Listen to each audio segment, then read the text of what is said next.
summer winds down on the shores of Lake Michigan, a biker gathering like no other revs up. They've come to Milwaukee for a weekend celebration of an all-American brand, Harley-Davidson, and the company's 115th anniversary. The festivities begin with Flat Out Friday as boonies, hooligans, mad dogs, and more take to the oval. Saturday, the competition move outdoors. First, the dirt for hill climb as riders race the clock on 50 to 1200cc bikes. Then speed meets sand for a good old-fashioned beach brawl that salutes racing's early days. 115 years, countless stories. Buckle up for Harley-Davidson's 115th. 2 days of fun and competition that would make its founders, William and Arthur, most proud. 90 miles north of Chicago, off the shores of Lake Michigan, downtown Milwaukee, University of Wisconsin-Milwaukee Panther Arena, Flat Out Friday, celebrating Harley-Davidson's 115th anniversary. Presented by Sin 3. Sin 3 provides superior protection by resisting thermal breakdown. It stays fresh longer. Tonight, you'll be seeing the best in flat track, all racing around this 1/16th mile indoor concrete oval. 12 classes, over 170 entries. I'm Scotty Dibbler. Alongside is Lance Corey. Lance, welcome back to Milwaukee. I am stoked to be here on Harley's 115th anniversary. We have tons of classes tonight. Tell me a little bit about it. It's going to be a great night of motorcycle racing for sure. There are 12 classes. Let's take a look at them. We got them right here. We got boonies, pros, vintage. We have brakeless, vintage bikes, hooligans. We have a women's hooligans class, a JV hooligans class, Mad Dog, Goofball, and much, much more happening tonight. The 115th celebration of Harley-Davidson. Now, let's go to our sideline reporter tonight, Diana Dahlgren. Hey guys, yes. I'm right outside the arena at the tunnel where the riders enter. I'm standing next to Jeremy Prock. He is the man of Flat Out Friday. We are standing here with some bikes. Let's start off with the build bike. This is the build bike program, the Milwaukee build bike program. This is built by Milwaukee area high school students. There's a 175cc Honda. All the bikes are the same. All the high school students, all bikes have the same budget. And then we have the Mad Dogs. Mad Dog, this is more affordable for adults, a little slower speeds, affordable racing, 200 to 100cc, 4 strokes only. And then we have the Inappropriate. This is one of my favorites. This is a favorite. This is anything that should not be raced. Prince is, little did you know, an all-star flat track racer. You'll get to see him tonight. And then we have the Hooligans. Yes, the Hooligans. So this bike here represents also 3 other classes, the women's, the JV, and the open hooligan. This gentleman here is in the JV hooligan. But the Hooligans are a street legal twin, 750 and up, and real minimal modifications. All right, and then we have the pros. Pros, this also represents the open amateur, the pro, and the women's class. These are all 450s. Hondas seem to be the most popular brand. These are really wicked fast machines. Parker, by the way, is at the top of the game with being a singles pro. Awesome, and then we have the brakeless. Yes, these are about 115 years old. This is the way they used to flat track, brakeless, using the engine for compression for braking, using the engine compression for braking. This is Chuck Dickerson. We have to let Chuck, a.k.a. Evil Knievel, go right now because he's starting off the evening with the brakeless class. So we're going to go ahead and let him get out of here. Guys, let's get this started. Thanks a lot, Diana. Up first is our brakeless class. Brakeless class has 4-stroke motorcycles, no brakes, no suspension, 1981 or earlier. These guys are crazy, Lance. This is going to be pretty insane.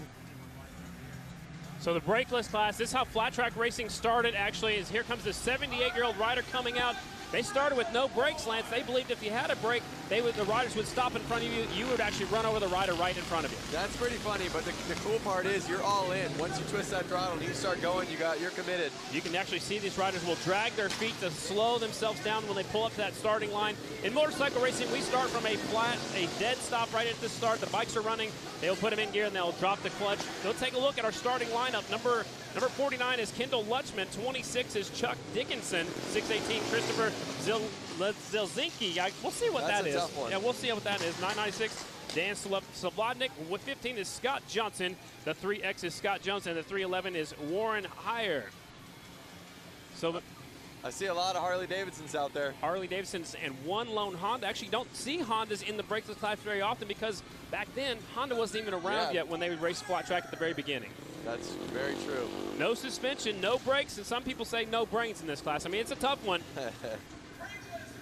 Look at these really old motorcycles pulling up to the inside. There's the 26 pulling up right there. And that young rider is 78 years old. He's got some really cool Max leathers. They're red, white, and blue like Evel Knievel. He will start second from the inside. I think the key to a good race, Lance, is you got to get a good start and then hold your line. Good start's always the key. You know, I've been watching the lap times during practice in the heats, and I noticed a lot of guys were in the 9-second lap times, but, you know, there are a couple guys a little faster than others. And the light turns green. The 15 grabs the whole shot. That is Scott Johnson. He'll take him down the back straightaway. It's a really tight 1/16 mile oval. 15 is out front. He's got company coming. Here comes the 311. Warren Heyer, the 78-year-old rider, goes really high, and he loses a few positions. He's back there in the 4th spot. So don't count out the 78-year-old rider just yet. Do not count him out. 7 laps to go, 6 laps to go now. Anything can happen in 6 laps. In the brakeless class, Lance, good thing is, the leader throws it away. Just like I said, anything can happen. They race until they see a checkered flag or a red flag, so we still will keep racing until they're in there. Now the red flag is coming out. We've collected a few more bikes down here. Wow, that's not how we wanted to start the night. No, but see, they throw the red flag out like that because guys are trying to get up, and it could get really dangerous. It could get dangerous, especially if the riders are right there on the racing surface. You never know, but the brakeless class, so it was our leader 15 that went down first. They're all up and okay, it appears like that. Here's a look at the replay, and it looks like the back end just came around on them. We actually walked on the track earlier, Lance, and it was really sticky yesterday. It's not quite as sticky today. It's a little bit slicker, and it looked like he actually got on the cases and lifted the rear wheel off the ground, and that's what put that rear end all the way around, I think. That is very true. That's very true. Yeah, So that's what we see right here. Diana's down there really close to the action. Diana, is the track really sticky right now? Yeah, guys, it is really sticky. We did have some falls during practice earlier, but one thing to note is the guy who crashed into the wall, Evel Knievel suit, he actually was a part of our preview when I was out in the alleyway. He's 70 years old, guys. I mean, he got trapped, and look at him. He's up walking like a champ. 70? He told me he was 78. It's a pretty incredible story. I mean, to be that old out there and laying it down and getting up and still going. I don't think he heard my question, though. I think he was, saying how many horsepower that thing had, maybe. I hope. But it looks like he threw it down sideways, got on the cases. Diana, what else is happening down there? A lot of stuff is happening, but let's talk about the crew from Flat Out Friday converting the Panther Arena into the flat track oval yesterday morning at 8 a.m. After the layout and safety barriers have been constructed, the crew sprays Dr. Pepper, guys. That's right, Dr. Pepper syrup on the arena floor to help with traction, and then runs laps to lay down a layer of rubber to give the racers the grip they need to compete on this otherwise slick concrete surface. Hundreds of people have prepared this track, and it's extra special for the 115th anniversary of Harley-Davidson. All right, looks like they're staging them back up, Lance, to get this thing restarted. Looks like they're going to have a single file restart. No, they're going to stage them back up.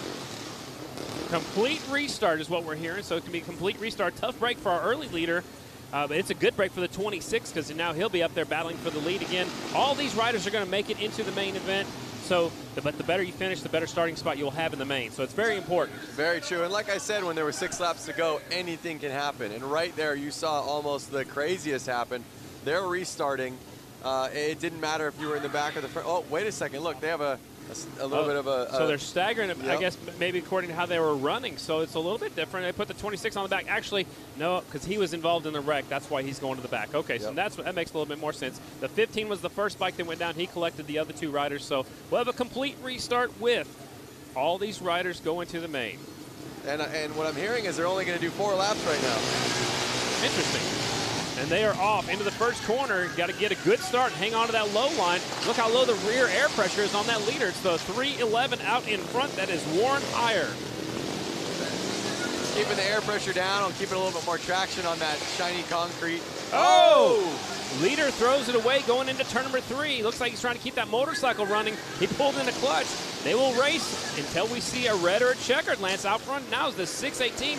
That is Zielinski. Zielinski's out in front. And that is on the Honda right there. Again, no brakes. You can see there's no disc on that rear end. Yep, they're just on the gas and laying it over when they get in the corner. Hopefully that back pressure of the motor helps slow them down a little bit. Zielinski's sneaking away a little bit on the 618. There's Dickinson, the old man right there in second on the 26. That's Chuck Dickinson. That was the checkered flag already, so that is it. The winner of this one is Christopher Zielinski. Now, it looked like Christopher was on the smallest bike out there. I'm wondering if that made it a little bit easier for him to handle the bike without brakes. All right, possibly so. He's definitely easier to maneuver in the corners. We'll take a look at some of the replay action. Here's the leader, and he got in there, so he was just up off of where they've been racing. Maybe it's a little bit slicker up there, just off of the racing group. Yep, he was running a little wide right there for sure. And it's funny because that was right when I was talking about his tire pressure. Exactly, and I don't think that was a factor. I think he just got up there in the slicker stuff. You know, when they haven't been racing on it, it's probably still a little bit slick. I know it's Coke syrup, it's supposed to be tacky, but the more laps they get on it, the stickier it's going to get. That's very true. Flat Out Friday at Harley-Davidson's 115th anniversary is presented by Sin 3. Provides superior protection by resisting thermal breakdown. It stays fresh longer. Up next will be our bike build class, and they are making their way onto the racetrack right now. It is a Milwaukee area high school. They have 100 days to build a Honda CL or CB 175 flat tracker. Teams have the same budget and work with volunteer mentors. Bikes are judged on appearance, performance, and racing ability. On the track now, Lance, this looks like a fun class. This would be a fun class. Man, I wish they had a class like this at my high school. That would be so cool. I think I'd flunk it on purpose so I could take it again. Right? You got to go back for more. I get it. I get it. Here is the riders in this one. 35, Ezra Brewski. They're all on Hondas, as we mentioned a moment ago in the rules. 83, Chadwick Dennis. He's from Shorewood, Wisconsin. 65, Stephanie Erbs. She's from Wisconsin. 07 is Kristen, and the names went away from us. They're getting ready to start our bike build. Kristen Lassen, that is Lady Lassen. The 05 is Leah Orloff.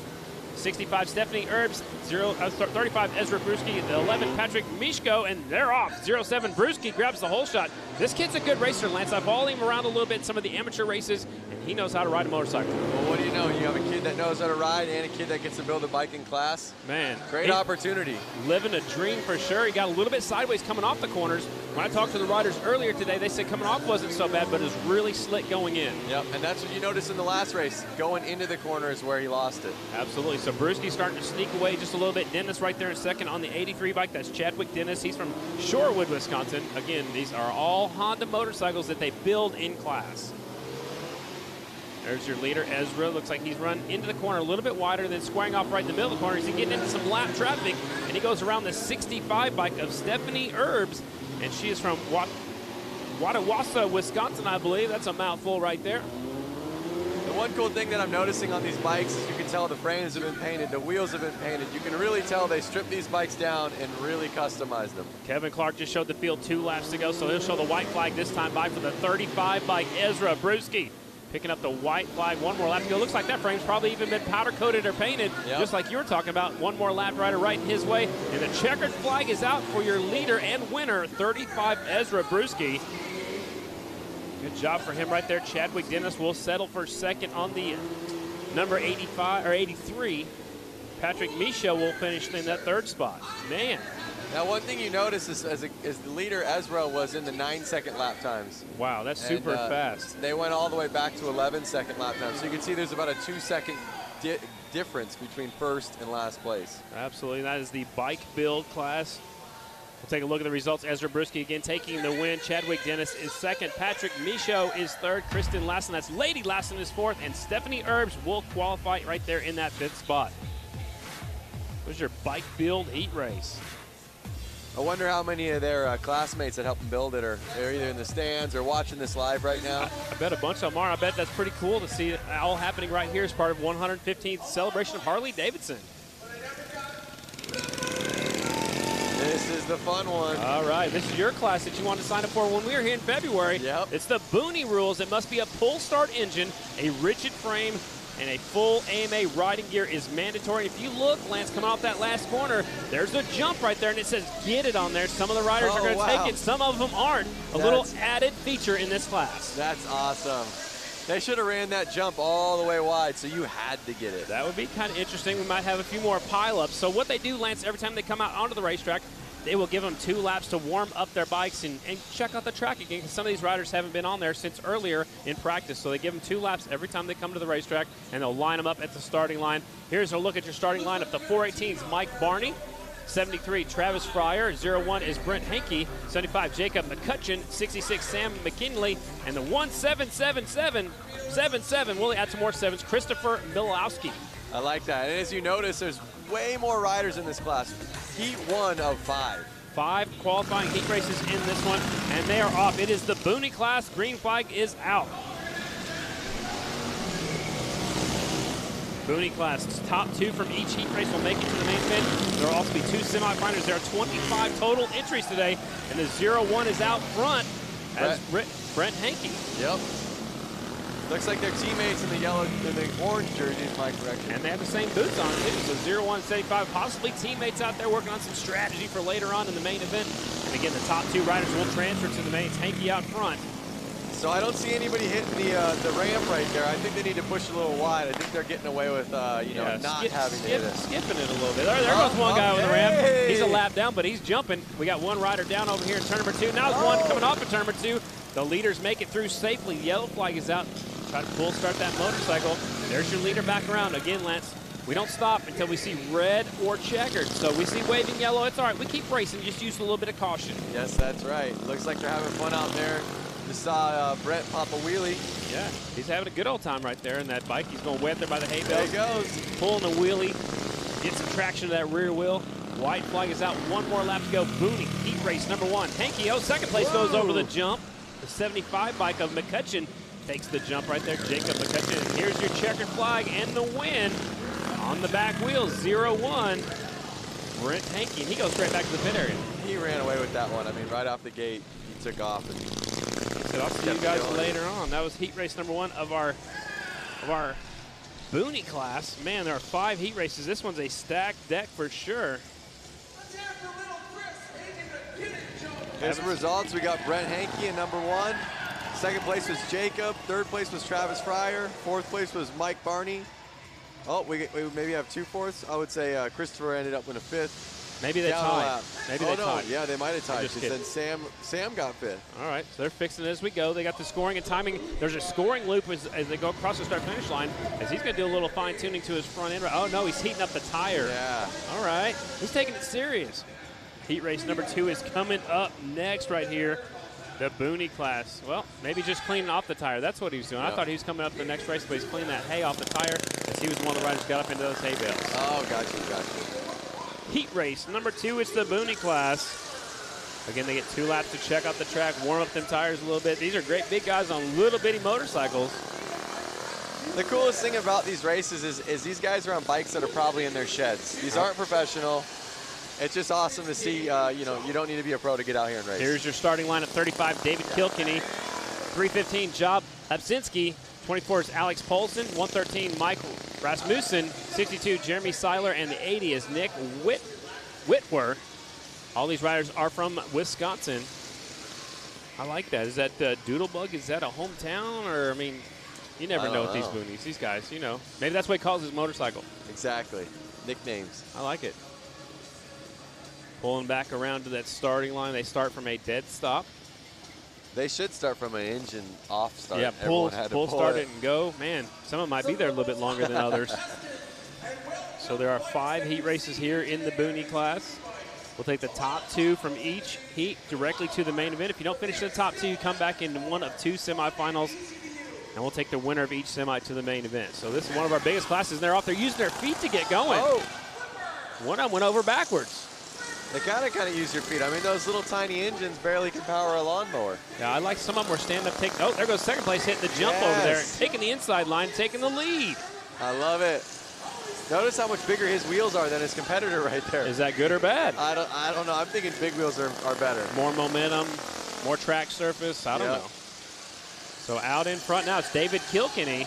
Kilkenny actually rode the X Games last year in the Harley-Davidson hooligan class, and he's taking the jump again. We'll see him a little bit later on in the hooligan class on the 35 motorcycle. And he's still on 35 right here. Goes by 2 riders, lapping 2 riders at the same time. David Kilkenny. Oh, man, he just went over backwards. I'm loving that jump. It's putting a smile on my face every time he hits it. Well, you like jumping. You're not scared of jump anything, right? I'm all about it. All right, Kilkenny, he likes taking the jump every time. He wasn't scared. Oh, man down. He picks himself up. I wonder if he kept it running. Nope, he's trying to pull start it. So your leader's pulling away. He's out front by 3.35 seconds. It's so funny when these guys go down, they're already so low to the ground. They just pop right back up. Instantly. Kilkenny's lapping them riders, picking them up, putting them back down. Now he's 4.3 seconds ahead. White flag is out for Kilkenny on the 35 bike. David Kilkenny from Waukesha, Wisconsin. The bike's listed as a Yuck, Y-U-K. Checkered flag is out. Because he probably looks and goes, yuck. Maybe, because it's yellow. Yeah, kind of ugly. Yellow, green. Yeah, kind of ugly green. Yuck. Could be a Yukon, I don't know. It should be short for something. That's awesome. All right, so Kilkenny taking the win in heat race number 2 of our Boonie class. Alex Paulson will settle for second place. That will be our last transfer. Alex on the number 24 bike from Shorewood, Wisconsin. He's on a custom motorcycle, and he makes it in. Everybody else was at least a lap down. Take a look at the restart right here from back in turn number 4. There goes the rider going over backwards. Man, he left the throttle still on. That thing's got too much horsepower. That's right. Having trouble hooking it up. Up next, heat race number 3 is coming up. Boonie Bikes heat race number 3. Scotty, do you mind if I run down there and take a couple laps? Maybe Do it. race one of these? You got a helmet? I could find one. Can you handle both bikes? As long as you give me what number you're going to be riding so I can make fun of you. All right, Diana, you enjoying the boonies down there? Oh, of course I'm enjoying the boonies, but the biggest thing was that I feel like I could take both you on and beat you badly. Whoa. Challenge accepted. Challenge is definitely accepted. All right, let's do that next time we come up here in February. February it is. Bring it on. Sounds good. We didn't get signed up. We didn't get any practice. We don't have any bikes. We'll have to wait on that. Heat race number 3 is coming up next. You going to pick a winner this one? Well, you know, it's hard to say, but I see a bike that looks very similar to Kilkenny's.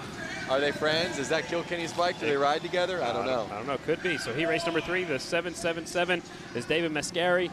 The 99 is Anthony Bollinger. 73, Chad Brundage. 101, J.J. Flaherty. 142, Daniel Holbus. Also out there is the, looks like the 4 bike of Ike Ozurmba. And keep your eyes on the 101, J.J. Flaherty. He usually rides number 45. He's got 45 on his back. He actually won the X Games last year in the hooligan class. Look, he's doing a stand-up. He looks like he's doing a BMX start right there. 1 foot on the bike. Oh, look at it. It worked, too. Hopefully somebody's taking some notes right there. 142 slides into second, Daniel Holbus. But it is JJ out front. I follow him on social media. JJ rides, man. He's a pretty cool dude. looks like his bike's bouncing a lot. He's kind of slipping out a little bit. Looking back at his competitors like, how much? Come on. Yep. Come on, let's race. Let's take a look over show. Looks like just having some fun out there, and that's what Flat Out Fridays are all about. It's all about the fun. Leader's trying to sneak away, so there's no suspension, so the bouncing's got to be the bouncing on the air pressure in the tires, right? Totally, yeah. Right well, on. like we said, they lower the tire pressure, but that's obviously going to cause a bounce if, you know, if their traction's not on par. Right on. Out front, J.J. Flaherty, 101 on his number plate. Uh-oh. Hear the crowd go crazy. One rider lost it going across the start-finish line. That was our second place rider. Now the leader's way out in front. Flaherty takes the jump. Dude, two riders down over here in 1 and 2. You think they did that on purpose? One guy ran into the other guy? Yeah, maybe. You never know. Everybody wants to transfer directly out of the heat race. There's Flaherty right there, your leader, wearing those all-white leathers. Remember back in the day, growing up and going to the races. Look at Flaherty. He's going way up to the high line. He wants to get jumping. Arrow, he's going to hit the speed. jump. Whoa! Oh, 1 footer. Throwing tricks. But they used to wear all-white leathers a lot in the old days because it was so hard to see. It was usually dusty out there, so I like the old-school all-white leathers. Sliding in there, stand-up, sliding in the corner. Here comes J.J. Flaherty to pick up the win in heat race number 3. So you're saying that they wore the white so that way they'd be seen on the track? Yeah, back in the day. Back in the day, you want to be seen because it was dusty. You didn't have the lighting like you do nowadays, so a lot of people wore white leather. So let's take a look at the replay. Watch the second place rider, 142, hitting the jump. One-hander. Landed on the back of his seat. Too much showboating right there. And it cost him a transfer spot. That was our second place rider, the 142, Daniel Holbus, who he actually still came back and still finished second, but he was way behind the leader. Flaherty taking the win. Holbus will settle for second. That was who fell off. Still got up and kept going. Probably because a couple other riders fell off too, Lance. Yeah, there was that crash again in the second the lap turn after 2. that, I Yep, believe. exactly. So it worked out good for him. Here comes the next heat. Already coming to the racetrack right now.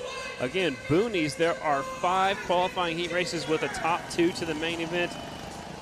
Again, they're getting a couple laps to check out the racetrack. Looks like there's only 4 of them going to make the start. I've got 6 of them on my list up here in the booth. Heat race number 4 coming this way. The bikes that are entered in this one, mostly from Wisconsin, but there's one rider from California. They're on mostly custom motorcycles. 56, that's Zach. Your guess is as good as mine. Lukey? Yeah, I'm going to leave that to the screen. 66, Sean Gordado. We'll see him a little bit later on. 7 is Indian Lendowski. 99, Adam Munzinger. 33.5 is Eric Munzinger. He's got a half number because it's maybe a half of a motorcycle. I don't know. 57, Ryan Sirocco. And he's on a Doodlebug also. That must be a motorcycle. Gotcha. All right. Some sort of mini bike. Absolutely. So, again, one rider from California. The rest are all from Wisconsin in this Booney Heat Race number 4. Top 2 to the main event. Looks like only 4 of them going to make the start. And they're off. Whoa! Oh. Man, that must be really tacky right there because that's where that other rider went over backwards in the last race. Into turn number 3. 57 is out front. Ryan Sirocco from Stevens Point, Wisconsin. That is the Doodlebug motorcycle. There goes the 99 around the outside, battling for the lead. A long way around, and taking the lead is the 99 at Munzinger. Notice nobody's hitting the jump on this race. Well, they saw what happened the last one, probably. True, very true. Well, that guy was showing off, though, but... All right, battle for the lead. Heating up as they go into turn number 3. The leader goes a little bit wide. Here comes second over the jump. There we go, All right. He must have heard you talking. I love it. Maybe he's got a speaker in his helmet. Here they come down the back straightaway. Still out front. Out front is Munzinger. Sirocco's in second on the 57 bike. Taking the high line. Look, he's got an all blue bright shoe over here. A lot of the riders will actually take real carpet to the bottom of their shoes. Yeah, 57, he's pulling off the racetrack. That was who was up there battling for the lead a moment ago. Uh-oh, looks like it's going to be an easy transfer, the 2 that are out there right now. Sirocco, tough break for him. He's off the racetrack now, so 99 still cutting around out there. One of them just got back on the racetrack. So Munzinger's out front on the 99 bike. All by himself. He's got at least a half a lap lead. There's the white flag out for your leader, Munzinger. Munzinger from right here in Milwaukee. And this bike's listed as Yamaha. Do they have Yamaha? Is that little? I don't think that was a full start. He must be racing another class that has Yamaha. So he waved to the flagman right there. That's Kevin Clark. Yeah. He waved to him as he went by. One more lap to go. This kind of looks like a victory lap. Munzinger out there on the 99. He should be jumping the jump for us. Maybe that was a checkered flag. That was a checkered flag. So I thought it was the white. Hard to tell up here where we're at. Way up at the top of the arena. So 99 takes it back to the pit area, and he is your winner. Munzinger takes the win. Indian Lenzowski is your second place rider. And those will be your transfers. We'll take a look at our second place riders wipeout. There's the 57 bike right here. Going for it. Oh, it looked like he just lost his left leg in the back and just came around on him. So that was a tough break for him. And he took it to the infield. I don't know, maybe he lost power in that thing, but that's definitely going to cost him a little bit. We're on Booney Heat Race number 5, and they're coming to the racetrack right now. We should be right around Booney Heat Race number 5. That's where we're at. Oh, yeah, we added this one. There were so many. We had an added heat race. 257 is Tony Betts. 12 is Leonard Schwadrick.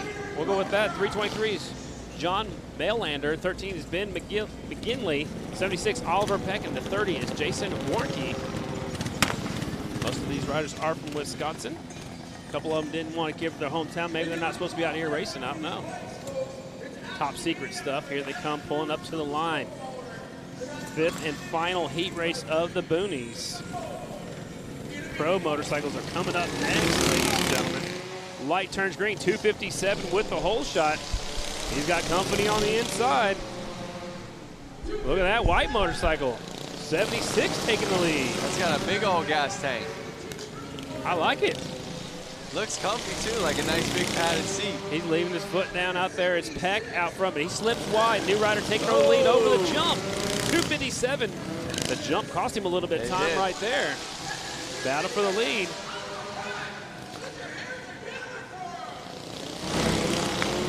There's the top 2. Oh! Where did the rider go? I saw the motorcycle. I hope they got that on camera so I can watch that. Now there's a little bit of fluid down there on the track as well. It's going to be slick right there. That was a good one. We saw the end of it, that's for sure. His front end looks all bent up. I don't think he's making it back out there. Probably not. Yeah, his pull start's out too. Both the rear ends locked up. Forks are bent. That thing's seen better days. That is very true. Pro motorcycles coming up next. Good battle going on still out here on the track. Top 2 to the main. Warnke is your leader on the 30 bike. 76 right here, the all-white motorcycle is in second. That is Peck. There's a look at your leaders who snuck away from everybody else right here. The 30 bike smooth sailing out there, just taking it easy. I like the bright green duct tape on his left boot. Checkered flag is out. Warnke will take the win. It's so awesome that this is live right now on Facebook, and anyone around the world can be watching this. I'm very curious. If you're out there watching this, please let us know. Where are you watching it from? And we're going to talk about some of the comments a little bit later on too, right? Yep, that's right. Are you on your couch? Are you at your house? Are you sitting at a train station? What country are you in? We'll take a look at the replay right here. Watch over the jump. This is the rider that was in second. Gets over, up, and went over backwards. And he kind of ghost rode the motorcycle a little bit. I'm glad they caught that. And I'm glad nobody ran into the bike. There he goes. Look at how much power the bike had. It just kept pulling him up into a wheelie. Almost took that guy's left boot off of him. Kept it going somehow.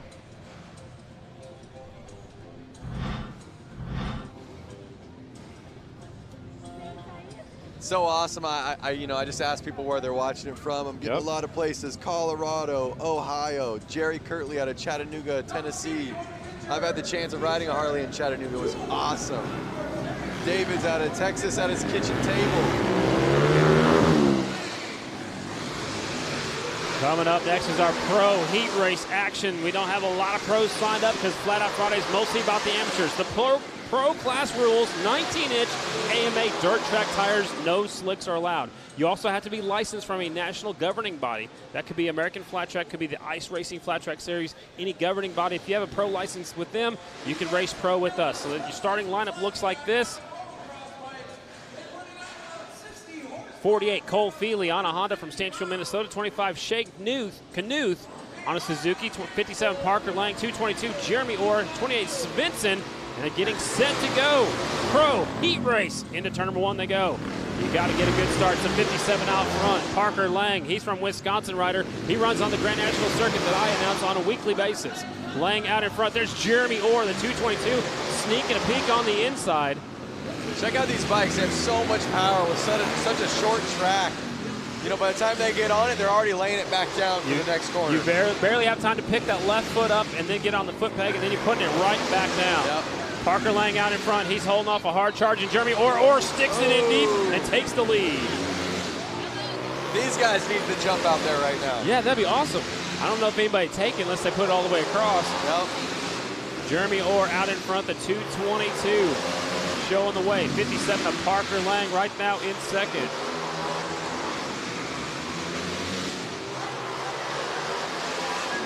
They're rock and roll with the carpet on their foot. It's so they can drag their foot. Absolutely. Orr sliding it out front. These guys are serious. They come here to win some money. 222 is Jeremy Orr. A lot of the... he opened up the door. Here comes Parker Lang. And Lang from Wisconsin takes the win right there. That's why you never give up. Wow, that was for the last... Yeah, that was for the win right there, coming to the checkered flag. These guys are serious. If the door opens up, you got to be there to stick that wheel inside and take that spot away. Parker Lang, who's from Wisconsin, takes the win. A lot of these guys are going to drive down the road to the Grand National in Springfield, Illinois. Short track tomorrow night. Some of these guys, most of these guys will be there with it. Watch them as they battle the turn. Lance, tell us about what's going on. Well, watch his front end on the 222. It's bouncing a lot, and it was bouncing there, and it bounced a ton when he got past. So here's a look at the final corner. Boom, boom, boom. So that's what caused him to go. He couldn't keep it down low. He pushed wide and opened up the door for the 57 to come on through. Yep, just like that. Gave it away.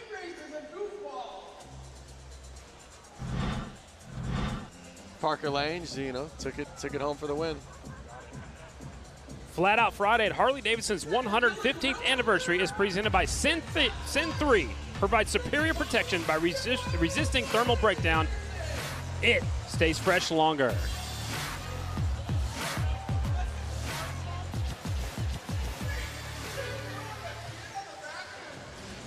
Do you know what's going on out there? Look at these guys. Is that a chicken? I don't know. It's not October yet, but it looks like they're ready for Halloween. It is the goofball class, ladies and gentlemen. Riders are 18 years old and older, and they are outrageous. Whoa. Look at that thing. Is this Back to the Future? I think so. Let me ride it. No kidding. There's a chopper. Look at how close those handlebars are together. That's going to be hard to turn, man. Yep, and he's shifting with his hand, and he's doing the clutch with his foot. I've seen Kendall out there a couple times. Here's your starting lineup for our goofball class. 963, Jim DeLisi. 311, Warren Heyer. The 3 is Hunter Howell. 49, Kendall Lutchman. And the 75, Karina Strack. So we got a Yamaha, Harley, a custom motorcycle, a Harley, and a Yamaha. Looks like only 4 of them are going to make this start, and they are off. Somebody's gone a backpack going along with that rider. Kendall's out front. The chopper takes the win. Is it legal to be riding with somebody in the back?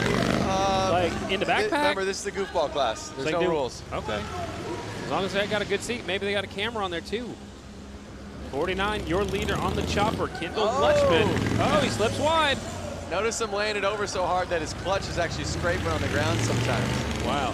It's probably his kickstand is too. Looks like his kickstand over there on that chopper. I thought that was a chicken, but it looks like a little bit of a crazy creature maybe. There's the rider with the baby on back.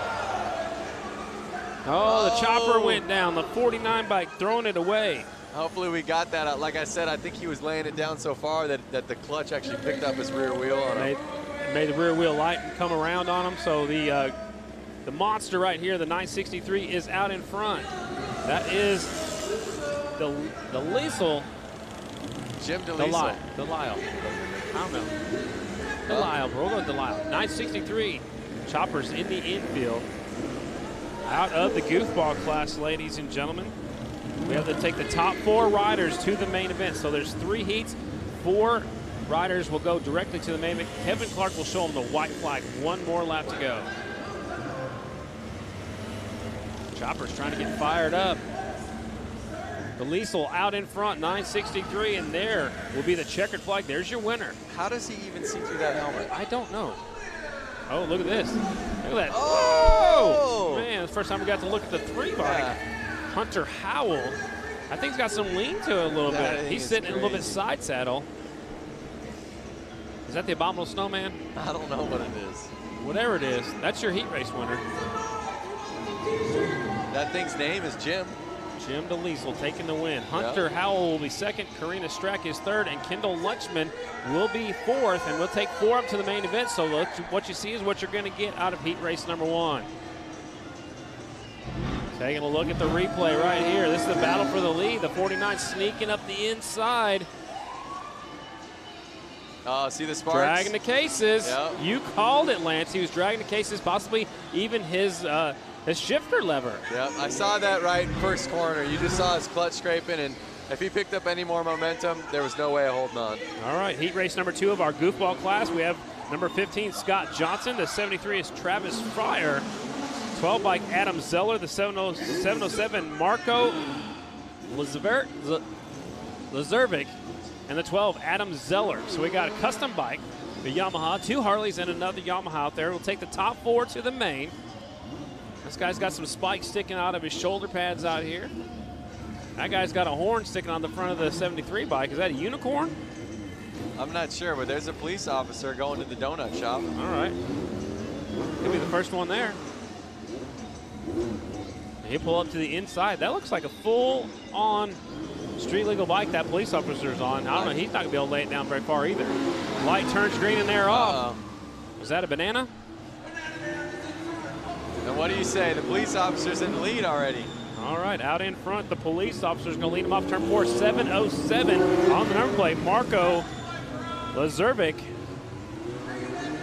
Lazervik is out front. He can barely lay that thing down, Lance. And look, it's throwing sparks right now. You think that the other riders are just scared to pass him because they don't want to pass a cop? They probably don't want to get a ticket. We're all kind of used to that. Right. If they pass them, then they're going to get a ticket for speed. Yeah, so this is, you know. Follow the leader. Exactly. Zeller's right there on the banana.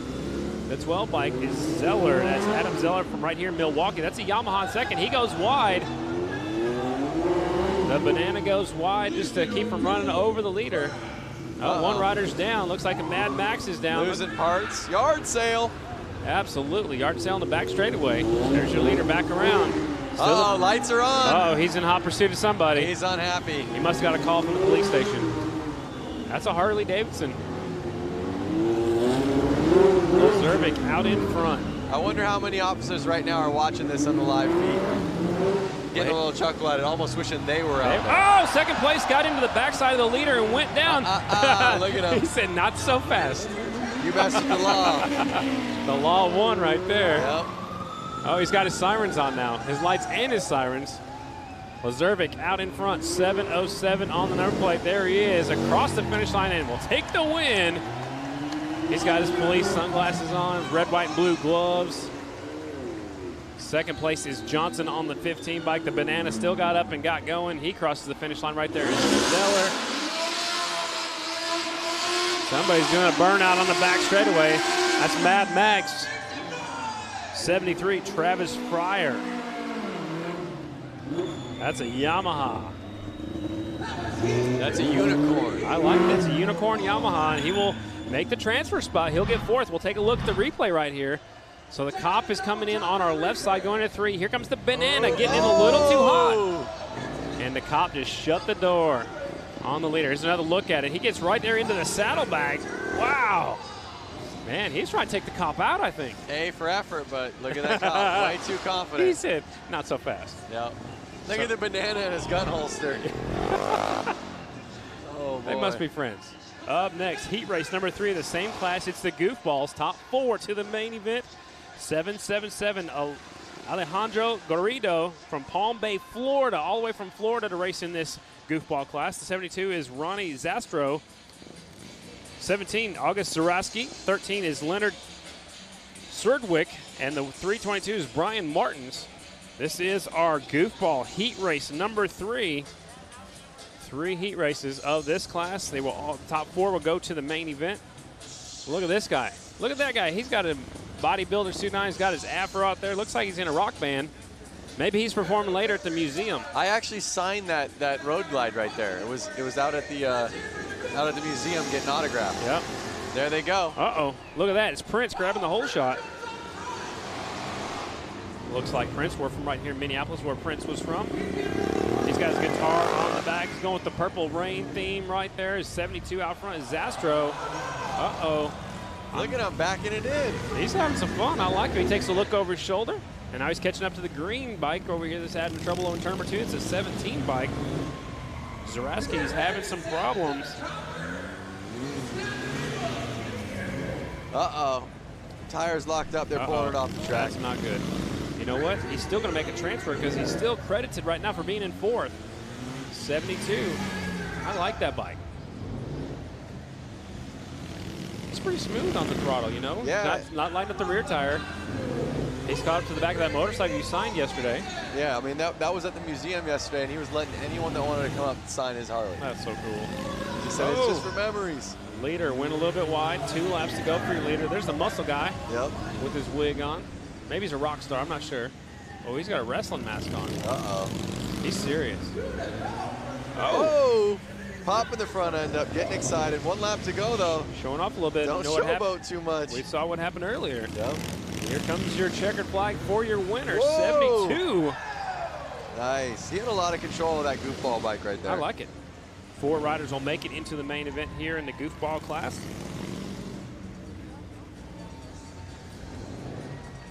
Ronnie's looking real confident. I'm sure when it gets to the main event, he's going to be one of the guys to keep an eye on. That's for sure. He's going to be fast for sure. With the Prince theme right here in Minneapolis, or from Minneapolis, Minnesota, not too far away as we're here in Milwaukee. Here's a look at the replay, actually. Watching him off the start, this coming to the finish line, doing a little wheelie. Yeah, throwing some style into it. You think the guitar helps him do that? Puts a little bit of weight on the rear wheel. Yeah. I like it. He wanted to get close to Kevin Clark, you know? Exactly. All right. Well, lots of fun here at Flat Out Friday, celebrating Harley-Davidson's 115th anniversary. All right, let's go down trackside with Diana. Hey guys, give a big round of applause. TJ Dillashaw and still bantamweight champion. Congratulations. We're live on Facebook, millions of viewers right now. How is it being here in Milwaukee for the 115th anniversary of Harley-Davidson? It's amazing. I'm a big Harley fan. You know, I got a Harley myself. Anytime I get a chance to escape training, need a break, I jump on the Harley and have some fun, forget about everything. It is the perfect escape. How was the brand new FXDR that you got to try out today? Man, so much fun. Me and Cowboy got to race around town, show it off a little bit. Everyone's asking questions about it, so it's fun to have the new bike out on the streets, you know? We saw you laughing earlier at the goofball class. What did you think so far of tonight's Flat Out Friday races? It was action-packed. People eating shit, having fun. The goofball, the boonies. I want to do the boonie races. The boonie races look amazing. The pro class was insane. The 450s in this little building, very intense. So I've been having a good time. All right, well, next year he's going to be the bantamweight champion still, and he's going to be the goofball class champion as well. So keep a lookout, guys. Back up to you. Thanks a lot, Diana. I think I'd love to see him out there on a motorcycle. I think it'd be a lot of fun. No, totally. And exactly what he was saying down there is exactly how I'm feeling up here. Let me ride the boonie class. Yeah, you're wanting to go run down there and put on a helmet and let me announce all by myself up here. Yep, I want to race him next year, this next race. Sign it up. Let's go back trackside one more time with Diana Dahlgren. You guys, we have an amazing skill set happening here right now. This is police and civilian skills competition, also known as motorcycle rodeo. Riders are from 5 different countries, a total of 151 participants, roughly half police and half civilians. They're practicing low-speed maneuverability and threshold braking. These skills keep the riders safer on the roads, and the competition awards are trophies, and not only that, what's the most important thing? Bragging rights and improved school set. So anyways, guys, there's much more to come from these guys. They're amazing police and civilian skill set. Still to come, ladies and gentlemen, Mad Dog semifinals, the Boonie semifinals, Hooligan semis, Brakeless main event, the JV Hooligans, Build Bike main event, our Open Amateur main event, our Women's Hooligans. We got to see women on the big heavy bikes, our Mad Dog main event, Vintage main event, Boonie main event, Pro Rider main event, Hooligan main event, and our Goofball main event. Still a lot to come right here in Milwaukee at the 115th anniversary of Harley-Davidson. Yeah, no, I mean, it's I'm really excited to see these hooligan racers out there. They've always had a great showing in the previous races. It's going to get pretty gnarly. We have 18-foot circles here. 18-foot circles. A lot of mains left. And then we got the women's hooligan, which is awesome. I think this is a new class that we're going to be seeing this evening. It's going to be cool to see women going head-to-head out there. Lots of action out there. You see them challenging themselves on this tight course. I saw one of these police officers showboating with both feet on one side of the bike. I'm not sure if you noticed that, Scotty, but these guys are definitely ready to show off all their skills.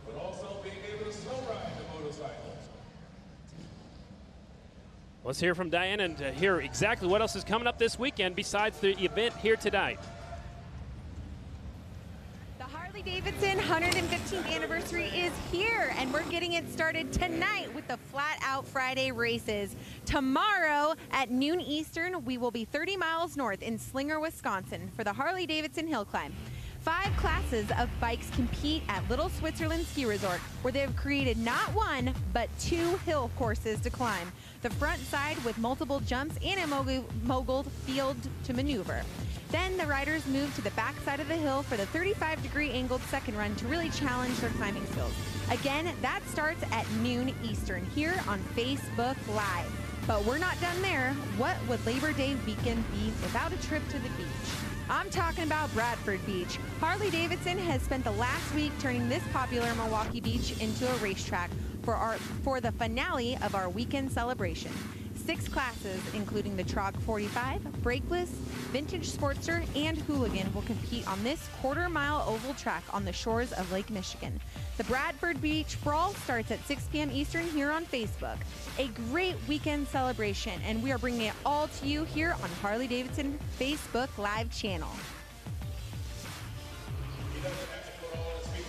Wow, that is incredible, and I cannot wait to see the hill climbing. Myself being a motocross rider, I would love to race up that hill. There's the jump, there's the moguls.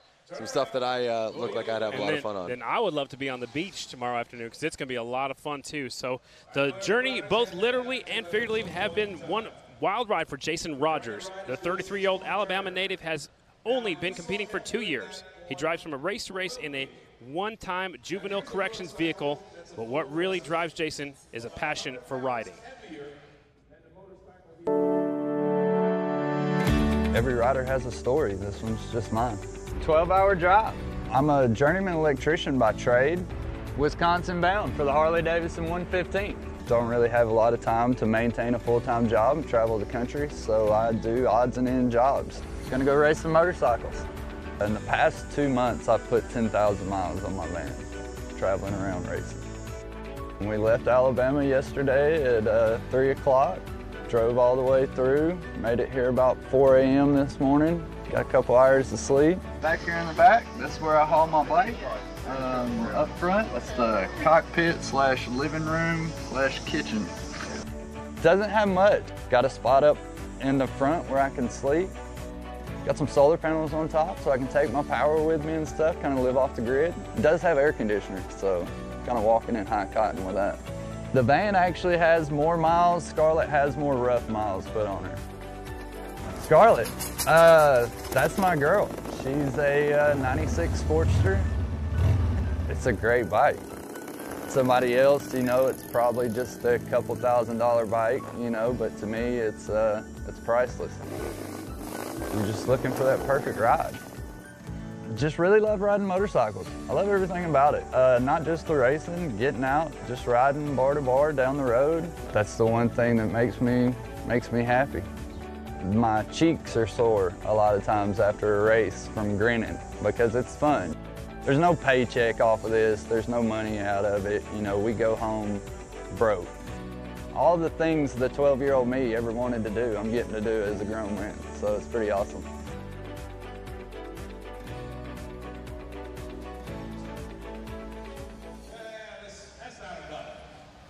To none other than Wheelie Wizard. You know, we got to have fun earlier. Let's tell the crowd a little bit of what happened. We got to do, I mean, you got to do wheelies. I got to be your passenger. So you got to understand that an OGO gear bag is supposed to hold riding gear, but we can't help but put people in it. Diana, you're the next up. You got to do it again. We hope that the camera actually sees this makeshift rope here with a military clip of some sort into an OGO bag here. And guys, actually, I'm going to take a ride. So here we go. Diana's getting that OGO bag, Lance. You want to try this one? No, I'm happy sitting right up here. So, there we go. I'm going, guys. Although my 2-year-old daughter would love that little OGO bag ride. absolutely. So Diana's in the back with the Wheelie Wizard. He never puts his front wheel down. He is amazing. I've known him for quite a few years. He's got such good balance. That's incredible. Balance is hard on those little 50s. Hang on, Diana. Hey, guys, just to let you know, the police are right next to me. I think I might get arrested for this. It's highly illegal on the roads. Do not try this because you just don't. It's not. It's not safe on a not closed course. I think I might be going into the hay bale. Don't hit the hay bale. So the Wheelie Wizard pulling Diana around. I think the cop is following you. Actually, I think the cop might be a little upset, you guys. Uh-oh. I think you're going to get pulled over. All right, I'm leaning in. I'm leaning hard, you guys. Yeah, you got to be committed. We got some style. Oh! She left some rubber marks on the track. We left some rubber. Awesome. There we go. Oh, look at the officer That's how doing a it's done. burnout. Yeah, that is awesome. If you are watching live on Facebook, you better give a lot of likes if you can, a lot of comments about that one because I was a little scared. Wheelie Wizard, guys, take it away. Thanks a lot. Wheelie Wizard is awesome, dragging Diana around the floor out here at Panther Arena. Here's a look at the replay. She's a little bit sideways. She's dragging her credential and everything, Lance. Look at that. No, it's so awesome. So awesome. So what's going on Facebook? Check us out. Tell us what's happening. Well, right now, it's cool just to kind of see what everyone's saying. Let me take a browse. You know, I'm getting a lot of good people kind of shouting out their friends. Joe Swinley saying, good luck, number 42, Rich Heverly, in the Hooligans race. So That's a race I think everybody's excited to see, the hooligans, and they are coming up. We're going to have some heated races with those guys. I want these people to tell us where they're watching from. You said on the couch, you know, in their bedroom, in their garage. What country are they watching from? We're going worldwide with this, Lance. No, there are people watching from all over the world. I got David Sprague from Huntington, Indiana. There's Simon Says. He's sitting here from New Zealand watching it live feed. So, I mean, around the world. I read places in America, and I read places, you know, 12, 14, 15 hours away. So it's incredible to see that, you know, that many people influenced and digging on the Harley-Davidson 115th anniversary. And here comes the next class coming to the racetrack. This is our Mad Dog class. There are three heat races. We'll take the top 3 out of the heat races to the main. There'll be 1 semi. We'll take the top 6 out of there into the main event. Again, this is our Mad Dog class. Mad Dogs. 100 to 200 cc's, 4-stroke motorcycles. The riders must be 18 years old or older. A race for adults to be a competitive at a more affordable level than open amateur. So if you don't want to jump in with both feet and buy a big motorcycle, you can jump in, start flat track racing on this little, a smaller bike. On your kid's motorcycle. Yeah, borrow your son's or your daughter's motorcycle and bring it out here and race. You know, it's open. You can sign up. You can sign up next year. Yep. Well, no, I'm going to ride the Boonie class. Are you allowed to race 2 classes? Yeah. I know Lady Lassen, she's running 3 different classes. So here we go. 0-1, Brett Henke, 11, Hitman, McManus on the 17, Charles Pipke on the 520, and Rasmussen is the last rider out there. What do you know? One of the smallest bikes is in the lead right now. Does that prove that it's man is better than bike? Do you see what I'm saying? Like, I don't know. I think it's easier to get off the starting line. Okay. Maybe. I don't know. New rider taking a look at the lead up the inside. Little bumping, little banging going on. They're rubbing elbows. So 520 was in the lead. That was Pipke. Now we've got a new leader of Henke, 0-1. We've already had a 0-1 win earlier in one of our other classes. Yep. Must be a popular number. I don't even see his number plate. That's how fast he is. Exactly. Henke's out front, Pipke's in second, Hitman's in third, and Rasmussen's in the 4th spot. Again, we'll take the top 3 riders to the main event. This is Mad Dog Heat Race number 1. Notice as soon as Brent got past Charles, I mean, he's kind of taken off on him. Yeah, he had 1.75 second lead the last time by in his little bitty Honda out here. He looks like he's got a Yoshimura pipe on there. Yep. A little added horsepower. I mean, look at the gap right there. It's about a half a lap, I would imagine. Yeah. At least a straightaway lead for sure. So just past the halfway point, it's still Henke out in front. 0-1. He's from Madison, Wisconsin on the Honda.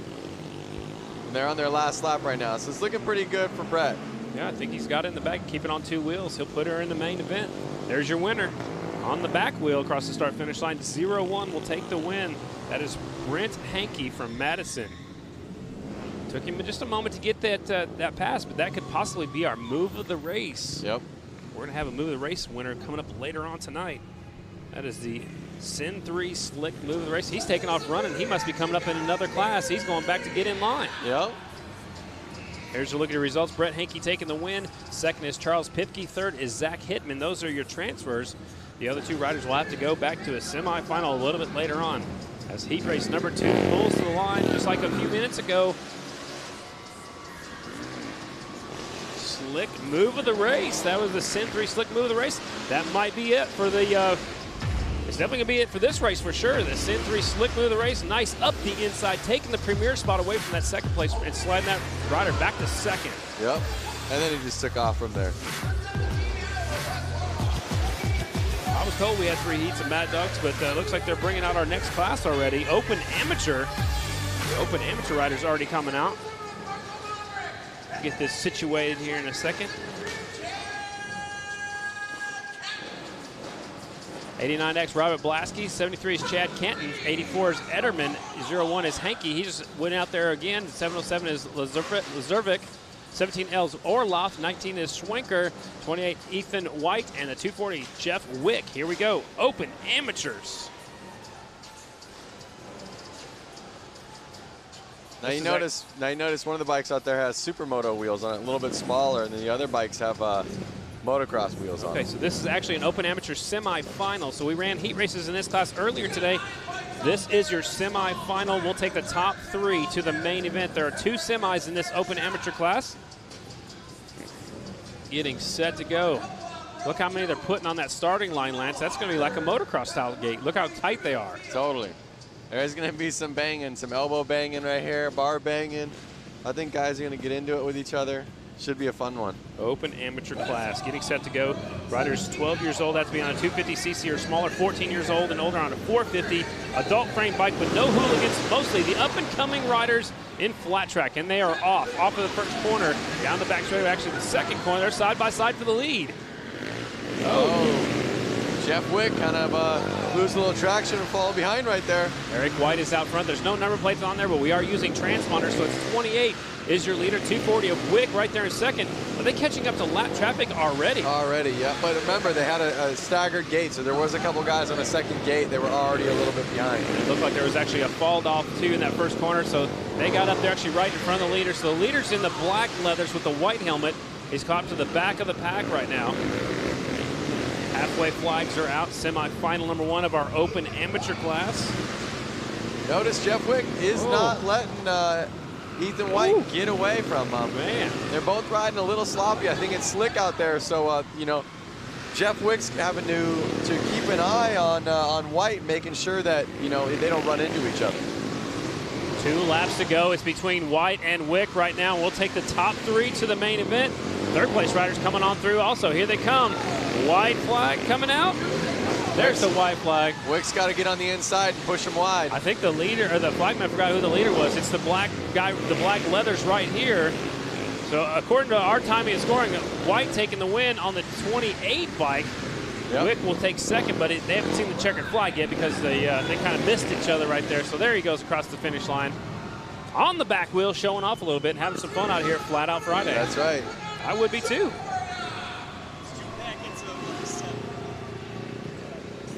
Ethan White taking the win. Jeff Wick is second, and Blasky is third right there. And that is your 3 transfers. Oh, almost went over backwards. Up next, semifinal number 2 for our open amateur class. Let's look and see how sloppy this race was right here. Woo! Second place rider got a little bit sideways right there. There's good form right there, sliding in the first corner, barely putting your foot down, but look how loose it is and how slick it is. I mean, that was making it real tough for Wick to try to, you know, really pinpoint how he wanted to pass him. I mean, they were just all over. And he puts it on the back wheel. Yep. That's what, you know, racers do that. They do that. Got to show off a little bit here at the Harley-Davidson Flat Out Friday, celebrating 115 years of motorcycles. Harley-Davidson started back in 1903.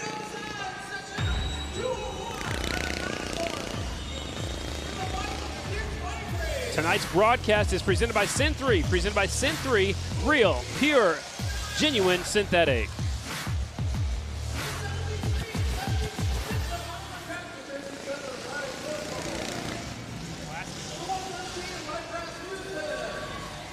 Looks like the Booney class, semi 1 of 2. 99 is Bollinger, 73 is Brundridge, 315 Lapsinski, 33 and a third is Munzinger, 76 is Oliver Peck, 113 Rasmussen, 62 Jeremy Sealer, 57 Ryan Sirocco, and the 80 is Nick Whitwer. So there was already 5 heat races of this class. It's already been brought down to 2 semis. After the 2 semis, we're going to go and do the main event. All right. I'm glad you're here keeping me in line. Yeah. The 99 is here all the way from Brooklyn. There's the 33 and a third. Maybe a third of a motorcycle. What do you think? I'm not sure. He's ready to go. Look at him. Uh-oh, someone's got to buckle his helmet. Oh, you got to do that. Track safety's like, hey, put your helmet on all the way. Put your helmet back on. Tighten it up. Tighten the strap. I mean, I guess that's the thing is that a lot of guys, you know, in the Booney class, they kind of forget to be completely prepared because it is such a fun class. Booney semifinal. Okay, the Booney semifinal. There are 2 semifinals. We'll take the winner from each semi to the main. It's getting tough now. You got to win your race. And the light turns green, 113 with the whole shot. Into the first corner, 33 and a third, getting stuck in traffic. Remember the one with the big white gas tank right there in third? Lance, look at the inside move, taking over second. Totally. I love it. Looks like all the guys kind of skipped the jump this time. I think they like it, but it's not the fastest route. Rasmussen out in front. Peck right there in second on the 76 bike. And Peck's going to look up the inside. I like his Evel Knievel helmet. It's so funny to see these guys twisting the throttle all the way. Yeah. Turning their wrist all the way underneath the handlebar. Yep. Second place rider goes wide. Peck is out in front. Pulling away. It's a 76 bike. Yeah. So one thing we can notice about these bikes is they don't have gears or a clutch. They're like centrifugal clutches. They just pull the throttle and it goes. So they can't shift either. So their power band is very long. That's why they're just wide Leaving open. it wide open as long as they can. Oh, he's got a hand brake right there with his left hand. You see that? He Yep. doesn't have a foot brake. He's got a hand brake. Yep. And some zip ties hanging off his bike. Hey, whatever makes it work. Peck is out There's a front. jump. I love it. 76 out in front. Oliver Peck should be picking up the white flag this time by. Here he comes off of 4. White flag's flying. 1 lap to go for your leader. 76 of Peck. Getting some lap traffic. He's going to try to set him up. Oh! Man. Cheap thrills. Cheap thrills. Checkered flag came out. Almost lost our leader right there. And our transfer is going to be the 76 of Peck. That's Oliver Peck on a custom motorcycle. I like that. Yep. Custom Evel Knievel white. You need one of those. I can hear him locking the brakes up going off the racetrack. Yep.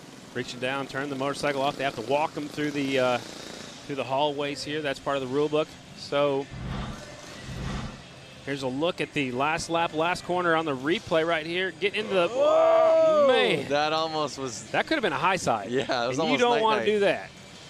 Yep. Get in the back of somebody else. You usually go up and over the handlebars and put you on the ground real fast and in a hurry. So semifinal number 2 of our Booney class coming up next. They're already out there on the racetrack checking it out. Semifinal number 2. Got a bunch of riders in this one, Lance, and only the winner goes to the main event. That's crazy. Man, that means all these other people are going to be fans up in the stands just like you and I are. Here's a look at the lineup. 418 is Barney. 257 is Tony Betts. The 13 is Leonard Wildrook. 73 is Fryer. 323 is Mailander. 777 Mascari. 66 is McGinley. 1777 Milanowski. And the 4 of Orzumbra. Man, he's got some hard names, these riders up here from Wisconsin. Yep, they're all from Wisconsin, and we'll see how they do. They're getting lined up right now. So it'd be safe to say a Wisconsin rider is going to make the main out of this one? That you have, I think, a good chance of that being correct. Okay, perfect. Forever Two Wheels Company, I like that. On his jersey right there, he's got the Harley-Davidson number 1 on the side of his helmet. Yep. Staging him up. He's looking 777's ready to go. He's not even looking back. He's ready to go straight to the main event. He's focused. Over their front end, was his bike that powerful, you think? I don't know. That guy's got a Pabst Blue Ribbon shirt on. Here we go. Getting set to go. Booney, semifinal number 2. We will take the winner only to the main. The official down there making sure their front wheels aren't across the line.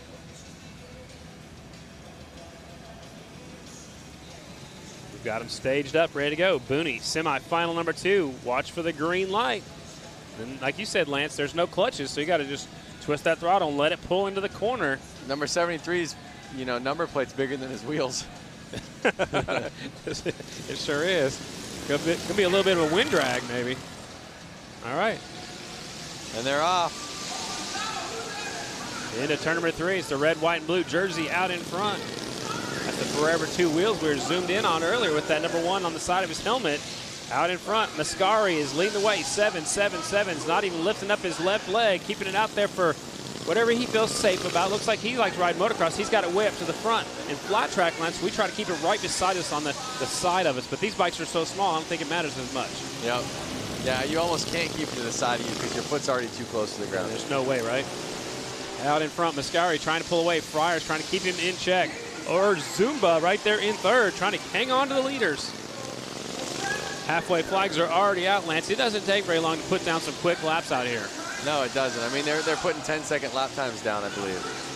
777's getting into some lap traffic. A little bumping, little banging going on. He got through. Look at his muffler hanging off the back of the bike. It looks like, well, that's his brake line hanging down. I thought it looked like a chain was hanging down, like from his wallet to his belt loop. That's what I thought it was for a second. Got air filter hanging off the back, breather right there, crankcase cooler probably. Mascari picking up the white flag this time by. Here he comes to the white flag. Friars right there in second. The 173 trying to keep his leader honest. And I believe it's going to be Mascari going to win this one, going away, hands down, fist up in the air, 7-7-7. Oh, we lost one come out the final corner. Now, one thing to notice is that these riders are actually, I see a 10-second lap time was put down there in this Boone E class.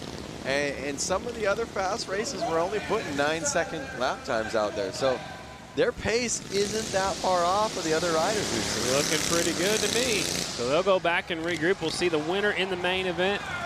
There's always something going on everywhere you look around here. Here's a look at some of the replay of the 777 getting into the lap traffic. He lifts his foot up to go over the jump. And this guy's like, hey, where'd you come from? He's like, hey, I'm lapping you. He's probably just checking out that #1 Harley-Davidson sticker on his helmet. Checkered flag, fist in the air, red, white, and blue jersey. Oh, and there's a look at the crash right there coming out that final corner. Some pieces come flying off. So Boone semi-final #2 is in the books. And now we're going to send it down to Diana. How's it going down there, Diana? Oh, it's going great so far because I'm standing next to Buddy Subtle. He's a part of your hooligan class that's about to come up. Harley Hooligan, you're going out there, you're going to lay it down. I mean, you guys are going to be banging bars. Yeah, it's going to get intense. You got to win to get in the main, so it's heated. So how do you prepare for an event like this? Get drunk the night before. Okay, so that's how it is. The crowd is cheering him on. I mean, that's what he likes to do. So, hey, guys, we're going to take it back up to you. Thanks a lot, Diana. This is our featured class. It's the Harley-Davidson Hooligan class. Riders must be 18 years old or older, 1986 or newer motorcycles, twin 750cc's or greater motors. Bikes have stock OEM engines, street-legal frames, and no pro riders. This is the class I'd like to see you in, Lance. Yeah, these guys, I mean, you know, they say it's a hooligan, but these guys kind of take this pretty seriously. And I know that he was just saying, you know, we go out and drink beers, which they do, but they had all day to recover. And, you know, these are heavy bikes. These are no joke. They're fast, and they take it serious. And here we go. The riders are 003s. Jake Cook, he's from Corona, California. 44X is Gonzalez from California. 46 is Aaron Gordado. He's from Long Beach with his brother right beside 66 of Sean Gordado. He's also from Long Beach. Kilkenny's from Waukesha, Wisconsin. And the rest of the field, there's a lot of fast guys out there in this one. Again, winner only goes to the main event. Robinson's on the 333, Schultz on the 79, Gonzalez on the 44X, and they are off. Semi-final #1, winner only to the main event. Kilkenny grabs the whole shot. The 35 bike is out in front. And these are all Harley-Davidsons in this semi-final. David Kilkenny got the silver medal last year at X Games. Didn't have good luck this year. He's got that Fuel Cafe patch on the front of his leathers. It's a cool hangout right here in Milwaukee. Yep. Now they got 6 laps to go, and only the leader's transferring. So let's see if Kilkenny can keep it on 2 wheels and keep it out front. I believe he can. He's a very smooth rider. Looks like he dives into the corners really deep, sliding in really deep, using that left foot to lay it over and slow down, scrub some speed off into the corners. There's a good battle heating up for second place. Gordado and Vasquez going for it. Gordado hanging on to that 2 spot. Vasquez sneaking up the inside, but there, back to the leaders, the 35 of Kilkenny. Is Gordado going to be able to catch him with this lap traffic? I don't know. The lap traffic could work. They're slowing him down. He got by, but now here comes Gordado's in second. Vasquez is right there in third. Whoa, Vasquez goes wide. And maybe a two-man horse race now. 1 lap to go. I don't know. Kilkenny's probably going to be able to hang on to it. And here he comes, last lap, last corner. Checkered flag is out. Kilkenny will get the transfer spot on his Harley-Davidson Sportster. From start to finish, Kilkenny put it down, and it's always a bummer when you see guys like Sean right there on his tail, and he came all the way here from California, and the night is over. And he's done for the night. We'll see him on the beach tomorrow afternoon. Kilkenny taking the win. His best lap at 9 minutes and 43 seconds. Man, that is putting down some fast laps. Gordado is second. Vasquez is third. We'll take a look at the restart.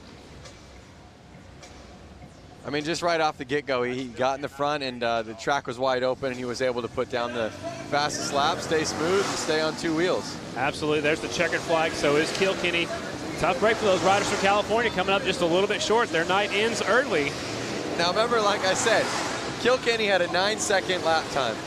The Boone class had a 10-second lap time. Well, that's how That's how good these riders are. I mean, they're putting down some fast laps. It's pretty incredible to see how close all the different classes are. Semi-final number 2, 71, Patrick Evans from California. 17, Sam Fisher from Wisconsin. 22 is Henley from Alabama. 142 is Holbus. 100 is McDonald. 71 is Opperman. 38 is Rydell. 50 is Vansryk. And the 5 is Ethan White. So all Harley-Davidson's in this one. Riders from California, Wisconsin, Tennessee, and Ohio. And we saw Ethan White out there in the Boone E class. So let's see if that's going to help him out when he's out there in the hooligan class. I don't think it can hurt. I think the more seat time you get out there, the more comfortable you are with the track. That's very true. So they've sprayed down the Dr. Pepper syrup. It's sticky, but it's a little bit slick this year. 142 grabbing the whole shot into the first corner. It's Holbus. Holbus is out front. Here comes a good-looking motorcycle in second. It's the 12 bike, I believe. Is Holbus going to be able to hold on to it like the last moto? I don't know. Fisher's a hard charger. Fisher takes a look up the inside. They almost make contact. That's a good-looking sport. Harley-Davidson right there. Actually, both of them, first and second, are good-looking bikes. Here comes the 17 up the inside. He's going to force his way through. Here he comes. Fisher is on Holbus tail. There he is. He got it. All right, so new leader, 17 of Fisher. Made it stick. Wow, these bikes are so loud right now in this arena. You've got to finish it, though. He slips wide. Here comes Holbus back up the inside. Holbus on the 142, back to the front. There it is. They got to stay on their toes. They're playing with each other. They just touch each other. They're going back and forth. You've got to hang on to that low line, and now it looks like Holbus is doing so. He's letting off a little bit earlier, staying down closer to the inside where the 17 bike made his way around. Now 17 trying to go the long way. Last lap. They got one lap. This is transferring into the main. Here he comes. Oh! Watch out for the wall. Oh! Somehow saves it. Your winner is going to be the 142 of Holbus. Man, they're going for it right here, Lance. They're definitely going for it. They want to make the main. Yep, Holbus was out there with the lead right away and went back and forth a couple times with Fisher, but Holbus took it home, and he's going to go to the main. What a great race right there. That was awesome. So the 17 bike never gave up. He kept going for it, kept trying the inside, kept trying the outside, just wasn't able to make the work. And actually, he had a good save by not falling off on the back straightaway. So Holbus takes the win. He will qualify. Vansryk will get second, McDonald third, Evans is fourth, Opperman, Rydell, Fisher, and Ethan White. That is your finishing order of semifinal number 2. Again, this is our premier class. There are a lot of entries today. There are 4 semifinals. We already had heat races earlier in the afternoon. Let's take a look at the replay. The 17, he knows what he had to do. This is the last lap. No, that's not the last lap. This is the last lap. No, it's not either. No. They keep teasing me with the replays. I'm waiting for the 17 to try that inside move, going for the win. That was a nice move right there for the 17 to get out front. Notice the 7. Here it is. Go ahead, Lance. Oh. That is where they make contact coming off the turn number 2. I was just going to say, notice Fisher's on 17. His front end looked real soft. I don't think that was helping him get where he wanted to go in the corners. It's probably hard to keep his front end where he wants it when it's bouncing like that. Maybe low pressure in the shock or the forks, or maybe stiffer springs or. All right, Hooligan semi 3 of 4. 19 is Brooks. The 21 is Hogan. 420 is Ives. 3X is Scott Jones. 11X is Schriffler. 73, James Smith. 85 is Buddy Suttle, who Diana talked to a moment ago. 4077 is Tony Tucker. And the 09, Chris Wiggins. Again, riders from Pennsylvania, Georgia, California, Wisconsin, and Utah in this one. And again, an all Harley-Davidson semifinal number 3. So it's safe to say Harley's going to win this one, Lance? Yeah. Safe bet? Yeah, it's a safe bet for you. Lining them up. Winner only to the main event. Keep your eyes on the 85, Buddy Suttle. Getting staged up and ready to go. Again, I know I said these guys take it seriously, but, you know, they are hooligans, and you have guys like Scott Jones out there, number 3X. He's actually an engineer over at SpaceX. Wow. Light turns green and they're off. Suttle with the hole shot. Will lead him down the back straightaway. Can he hang on to the lead? And the bikes are getting louder. The more bikes are out there, it's getting louder in Panther Arena for Flat Out Friday. Looks like Buddy's kind of going to run away with this one. He's already got a good lead on everybody. And we'll see if he can keep it on 2 wheels. He'll probably be able to take it home. Schriffler right there in second. Jones in third. Tucker is still in fourth with Ives in fifth. Suttle's got a Monster Energy sticker on his helmet. He's getting in some lap traffic. He made short time of them. That didn't take him very long. Just past the halfway point is Suttle out in front. Schreffler's keeping him honest, though. It looks like Schreffler's. Oh, Settle goes down.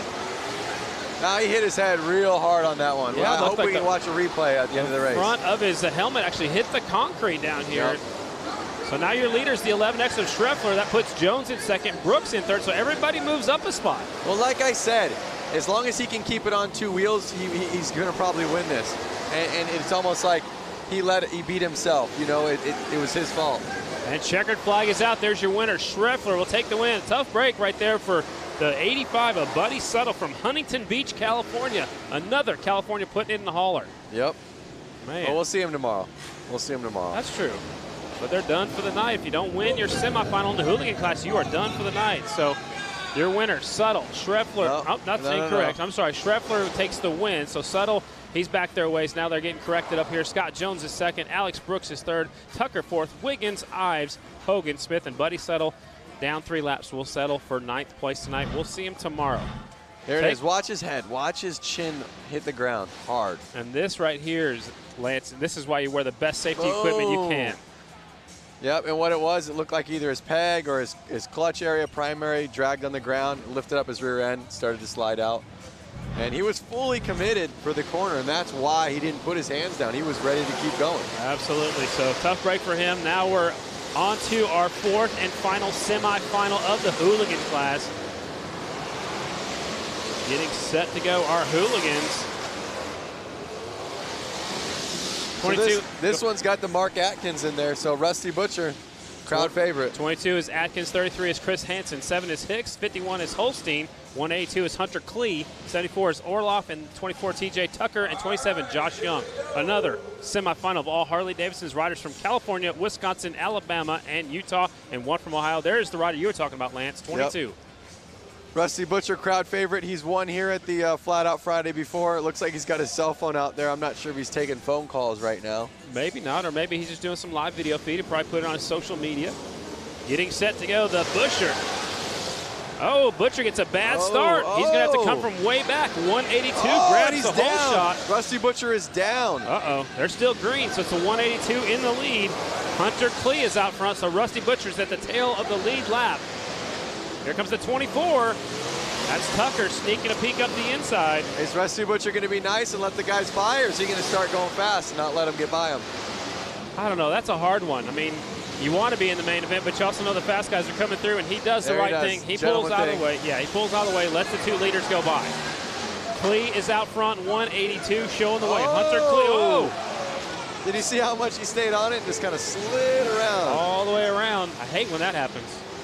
182 out front. Hunter Klee from La Crosse, Wisconsin. I think what we're noticing tonight is the track is a lot more slick than these guys are used to. It's really about good throttle control and being really patient with your bike. What we've also noticed too, Lance, is it's not taking rubber like it normally does. They said they had the same issue in Cleveland. We're using Dr. Pepper syrup, the same stuff we've used before. Some people are saying it's because of the humidity in the air. I'm not real sure, but that's what the consensus is. Yep. Yeah, normally you'd see the track get a lot more black marks on it. Hunter Klee still out front, though. 1 lap to go for the 182. Hunter Klee from La Crosse, Wisconsin, over by the Minnesota state line. And there's your winner, pulling the front wheel up in the air on the Harley-Davidson Sportster 182. Hunter Klee will take the win at semifinal number 4. Wow, it's such a bummer to see Mark Atkins not be able to make it into the main, you know? Looking over my shoulder, I kind of cheated, but Atkins threw it away again going into the pit area. So tough break for Rusty Butcher. You see him picking it up right there. Yeah, I was cheating a little bit, sorry. We'll probably see some better results out of him when we get to the hill climb or the beach racing. That's going to be a lot of fun tomorrow. I'm jealous. Can I stay here too? No, you have to go over and announce another event. Oh, I'm going to Springfield, Illinois. There's a Grand National short track tomorrow night and a mile on Sunday, and that's the 100th running of the Springfield Mile. This, though, is the 115th celebration of Harley-Davidson motorcycles. Let's take a look at the replay. The 24, the back end just comes around on him right there. He just stayed on the bike the whole time. You saw his foot kind of just get bent, and just kept spinning. So here's one more look from up above. This is from right behind us, actually. The lead, you see the rubber marks, so you called it. He stayed on the gas, trying to keep it going the right direction. That left it wide open for the 182 Hunter Klee to win that one. Yep. Took it away. Look at that motorcycle. Piece of art right there. Is that yours? It's not mine. I would like to ride it. Coming up next is our wheelbarrow race, and that is presented by Built Well Helmets. The wheelbarrow race is something I've never seen before. It's a human wheelbarrow. So one person hangs onto the axle, it's sticking all the way through, and then another person runs behind them holding their legs, and it's a one-lap race right here. So, again, it's sponsored by Built Well Helmets. They're all wearing protective helmets, and I highly recommend it. This is going to be fun. Shoot, So Diana's going to be down there with us. We're going to hear her talking about the race. Diana, what's happening down there on the track? All right, guys, well, I'm giving you the play-by-play down here on the course, and it looks like they're stretching out. You know, this is going to take a lot of human connective tissue is what I'm thinking. So we're going to go ahead, and I'm going to tell you guys the breakdown. We have our current racers right now that are lining up with the tires and the Built Well helmets. We have a Blondie, we have a guy with a bronze helmet on. We got some of our Harley-Davidson Freedom interns. It looks like Alejandro. And then we have a couple more guys, and they all have our beautiful Built Well helmets. Oh boy, the blonde girl is off. And okay, number 44, Jacobson, is the guy who's holding her legs. And I'll tell you what, I think he's racing in tonight's events because he is serious about winning this. Woo! Full motocross boots too, running. Full motocross boots. He has his duct tape on. He's walking it across the finish line because he knows that he's winning. So basically, she has strong arms, a wonderful helmet. Everyone else eats it at the finish line. And let's go in for an interview.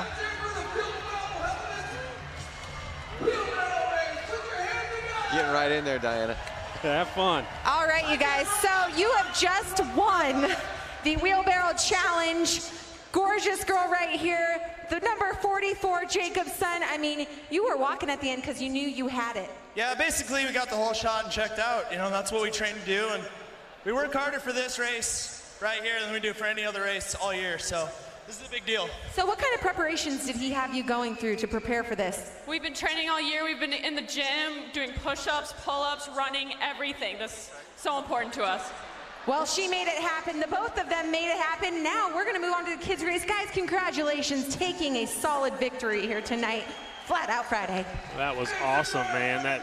That Built Well Helmets human wheelbarrow race, and that's Dan Jacobson. He'll be racing in the Hooligans a little bit later on. He looks like he's already sweating. He must have already raced, but we'll see him a little bit later on. Now we got the kids' race coming up next, and this was probably the most popular race we had back in February. Yep. We have a bunch of kids out there getting to kind of prep themselves for when they can get on a dirt bike or a motorcycle themselves and race this race. So they'll get their chance to go around this racetrack just like all the other classes are, as the wheelbarrow race contestants are going off the racetrack. Let's go to Diana down there. Diana, tell us about the kids' race. Scotty, Lance, some very talented. This is what makes Harley-Davidson Flat Out Friday a family event, is a lot of these guys show up here, a lot of these gals show up here with their kids, and they get to bring their bikes. You know, usually they roll around these in the pits waiting for mom and dad, hanging out when their heat goes. Well, we have their own heat now. Very special. We're going to see what these kids can put down. Guys, what do you think about this? This is so fun. This is a little bit different kind of horsepower. It is. It's pedal. Pedal power. Pedal power. Hashtag pedal power. I like it. Got some serious contenders out there. They all have their helmets strapped on tight and getting ready to go. It's a full starting line. Big age bracket right there as well. You see little kids. She's focused. Look at that. Look at that. She is super focused. She has her purple helmet on. Here comes a couple more riders. Uh-oh. And they're off. They're going. Light turns green. Oh! Rider got a little loose. Rider got a little bit loose. Oh, Kevin Clark's, he's leading right. Hey, Kevin, no! He's trying to stop him. Say, hold on. Oh. Red means stop. Whoa, Nelly. That was a false start. Okay, so somebody took off too soon. Once one person took off, the rest of them were like, well, yeah, I'm going. I'm going too. If they win, I'm going. So, man, there's a lot of action happening here. This is one of the favorite classes with the crowd for sure. The kids class, they go one lap just like our wheelbarrow race did. So Diana's down there on the starting line. Diana, we had a false start. Did somebody take off too soon? Yeah, you know, the number 1, she's wearing the 1 on the backside, but she actually, yep, there you go. You see her getting backed up right now. She has the 35 plate. You know, she just jumped the gun a little too much, but she did get a solid lead. I wouldn't be surprised if as soon as we get a green flag again, we see her shoot towards the front of the pack. We shall find out. And not only that, guys, we had a couple stragglers coming out of the tunnel. So now it'll be a nice fair race that everyone's out here. Look at that, number 8's waving to her mom. Looks like another little girl out there. Same jersey as the second row. Here they go. Diana, take it. Yes, the number 35 comes from the back. She's making her way through the pack, but currently in the first position is the number 9 with the black hoodie, blue and black helmet on. Oh, wait, look at number 1 comes around the outside. She's bringing it home. She really wants to take that win, you guys. Here she comes. She's closing the gap. Man, that Dr. Pepper syrup is hooking up those tires. Look at, she takes no prisoners. She's inches away. Wow. White flag is out. One more lap to go. I mean, man, this is intense. She's 35. gotta get him. There she is. The inside. Oh! The second place rider doesn't even look like he's pedaling. I think No. he's got a little electric bicycle. Yeah. Checkered flag. Yeah. So not only does she get a penalty from the red flag, but she makes it through the thick of the pack and she comes out on top. So awesome to see. Great racing out there. Still wrapping up this race. They're all the way around the track right now. Number 1's going to go down there and talk to Diana. We'll talk to them. We want to see what they look like without their helmets right now, trying to get those kids gathered up. It's just like herding cats. Lance, have you ever tried to do that? Yeah, no, I have not. How many kids do you have? Just one? Kids, I got 1 kid, but you said herding cats, I right? did, yeah. Herding cats. I was just saying, but you know how hard it is just to keep up with one kid. Yeah, one kid's hard enough. This many, it's like herding cats right here. What's going on? Oh, a little track meeting. She's going a little prep, talking it over right there. Diana, take it away. We are here with Morning, and you know what? I loved your helmet. You were my pick of the night. How was it out there on the course? Good. Did you have fun? Yeah. Did you like riding your bike out there? You got the Barbie bicycle edition. Okay, who else do we got here? Okay, you took the victory even after having a penalized start. Are you feeling pretty good? Yeah. Tell us about it. Let's walk us through the race. That was some serious strategy. He was a little hard to pass, but it had the line, so I had it. Guys, give it up. Not only a penalized start, but then takes the win. Congratulations, high five. There we go. Guys, congratulations to all of you. Scotty, Lance, take it away. What a great race out there. And wait, I'm coming on back actually because we had a wonderful day yesterday at the Harley-Davidson Museum. You guys got to put your eyes on the screen. We're talking to people about their first Harley-Davidsons. Sorry about that. My first Harley was a 2002 Ultra Classic in pearl white. It was beautiful. My first Harley was a 2014 Heritage Softail. 2004 Road Glide. Is a 1951 Panhead. My first Harley was a 2014 Street Glide. My first Harley is this trike right here. Well, my first official Harley was in 1991. I bought it at the height when Harley was just really starting to come on, and it was an Ultra Classic, and I've had 9 of them since.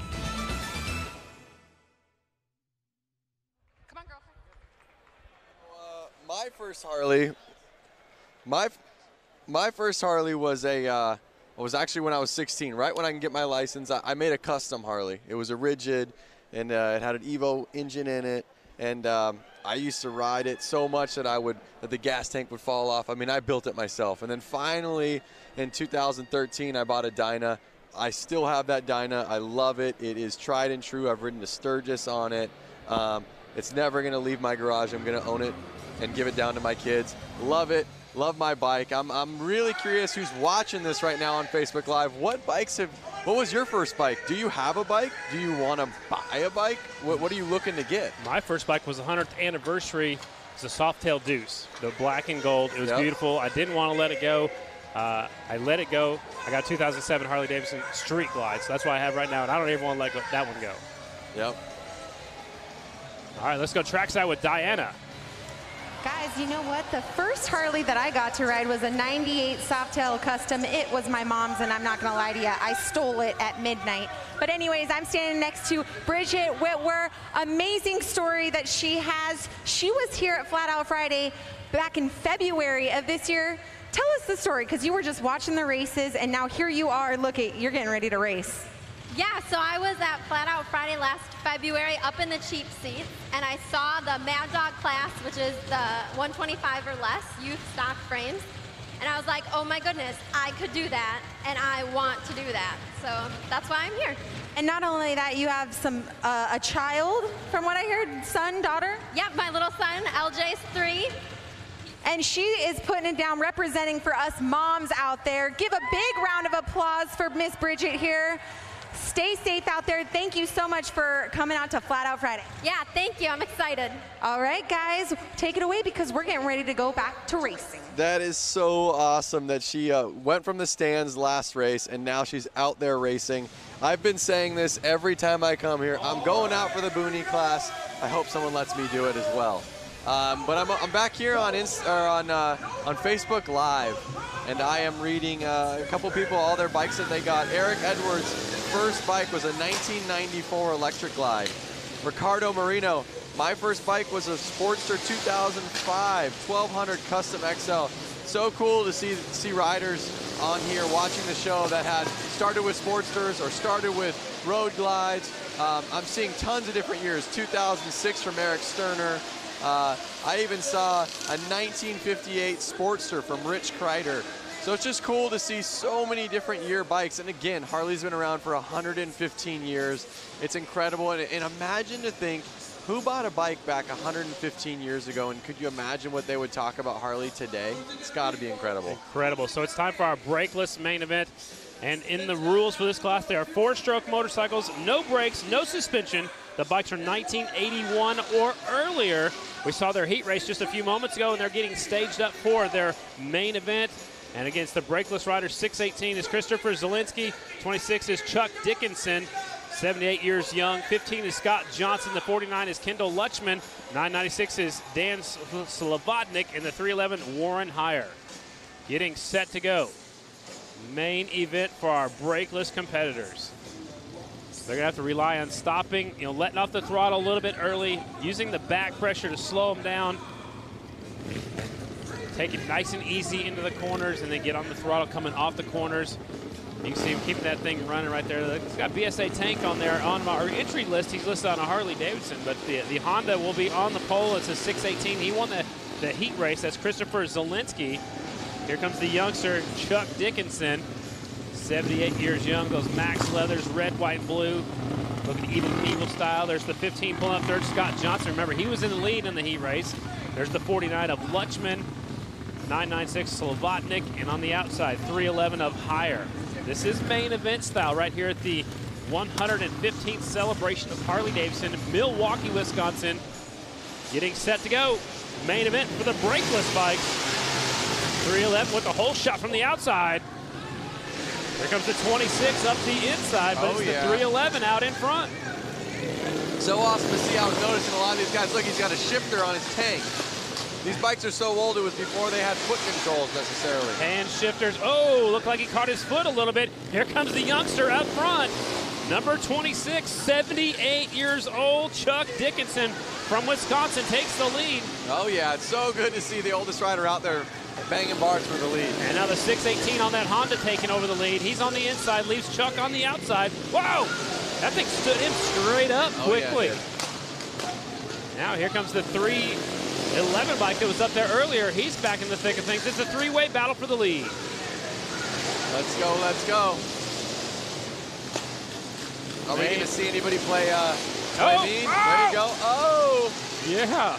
Oh! He's down. Got into the back tire and went down. 311 Might have had the move of the race, taking the lead, but then the 618 threw it away, going for the lead. So it's the 311 out in front. Warren Heyer, Lannon, Wisconsin out in front. They keep going. Again, they keep going until they see Redder Checker. Looks like he's kind of on cruise control right now, the 311. The 26 is still right there. Chuck Dickinson trying to make things happen. Come on, Chuck. I want to see you on the top of the podium. Here he comes. He's up the inside. He gets by the lap rider. And he gets by the leader. Whoa! Running him wide. Come on, Chuck. You got this. Whoa, watch out. There he is. Chuck, the oldest rider out there in the lead. Taking the lead. Uh-oh, is somebody hurt? I think we might have a bad injury. Watch out. We'll keep on going until we see red or checkered. That's who the 311 got into, the rider that went down the 618. Yep. White flag for Chuck Dickinson. Come on, Chuck. You got one more lap. Let's make history 78 here. years old. I sure hope Diana gets to interview this guy. This is incredible. Checkered flag right there. Chuck. 78 years old. Good job. Good news is 618 gets back on his feet. A crowd comes to their feet here in Milwaukee. 78 years old. 26 taking the win. Chuck Dickinson. Remember, we talked to him on our way up here to the booth, and I asked him how old he was. I don't know if he exactly heard my question, because I heard 70 and I heard 78. Either way, he's in his 70s. He's and an old he just dude. went out there and he just won flat out Friday. Yep, in a main event, and I know there was guys that are half his age that couldn't keep up with his pace. Chuck Dickinson, your winner. Kendall Lutchman is second. Slavodnik is third. Warren Heyer fourth, and Scott Johnson fifth.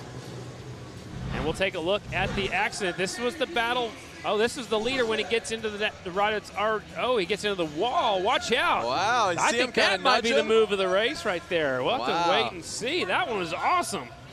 That might be the Sin 3. Oh, see, he got into the rider that was leading earlier. Right into his arm. That was the 618. So that, my friends, might be the Sin 3 slick move of the race. It might be the slick move of the night. We'll have to wait and find out at the end of the night. Man, that was our brakeless main event. They're going fast here in Milwaukee. Well, I'm hoping for the rider down. It looked like his hand got ran over maybe. So definitely praying for him and that nothing too critical happened. He's just got a bruise. He's getting a little bit of attention right now. They're also doing some work on the track right now, trying to get this little slick spot off of the racetrack right now. Everybody's all over social media, hitting us up, following us on Facebook Live. There's everybody, and their name is here. There's also lots of cool action at the museum. You went down there last night. I love the museum. I mean, I've been to Harley probably 10, 15 times now. I go to the museum every time I'm here because there's always something new. Love it. So the crowd's cheering because the young guys walking. There's a look at the museum right now. There's a concert going on. There are bikes lined up down the streets. Man, what a cool event here, celebrating 115 years of Harley-Davidson. That's a look at the museum down here closest to us. That's a live shot just down the road at the Harley-Davidson Museum. There he is, ladies and gentlemen. Chuck. He is right there in the middle of the track. I see a ton of fans on Facebook stoked for the old dude. Brent Elliott, hell yeah, old dude. Right on. There he is. It's incredible. Everyone's kind of getting into it and stoked for Chuck. Martina Barrera, way to go, Chuck. I think they sent him out here for an interview. I'm not sure where Diana's at, but he's down here waving at the crowd. The crowd went nuts when he won. Brakeless main event winner, number 26, Chuck Dickinson. Where's Diana at? We got to have her talk to him. I don't know. Hopefully she can make her way down.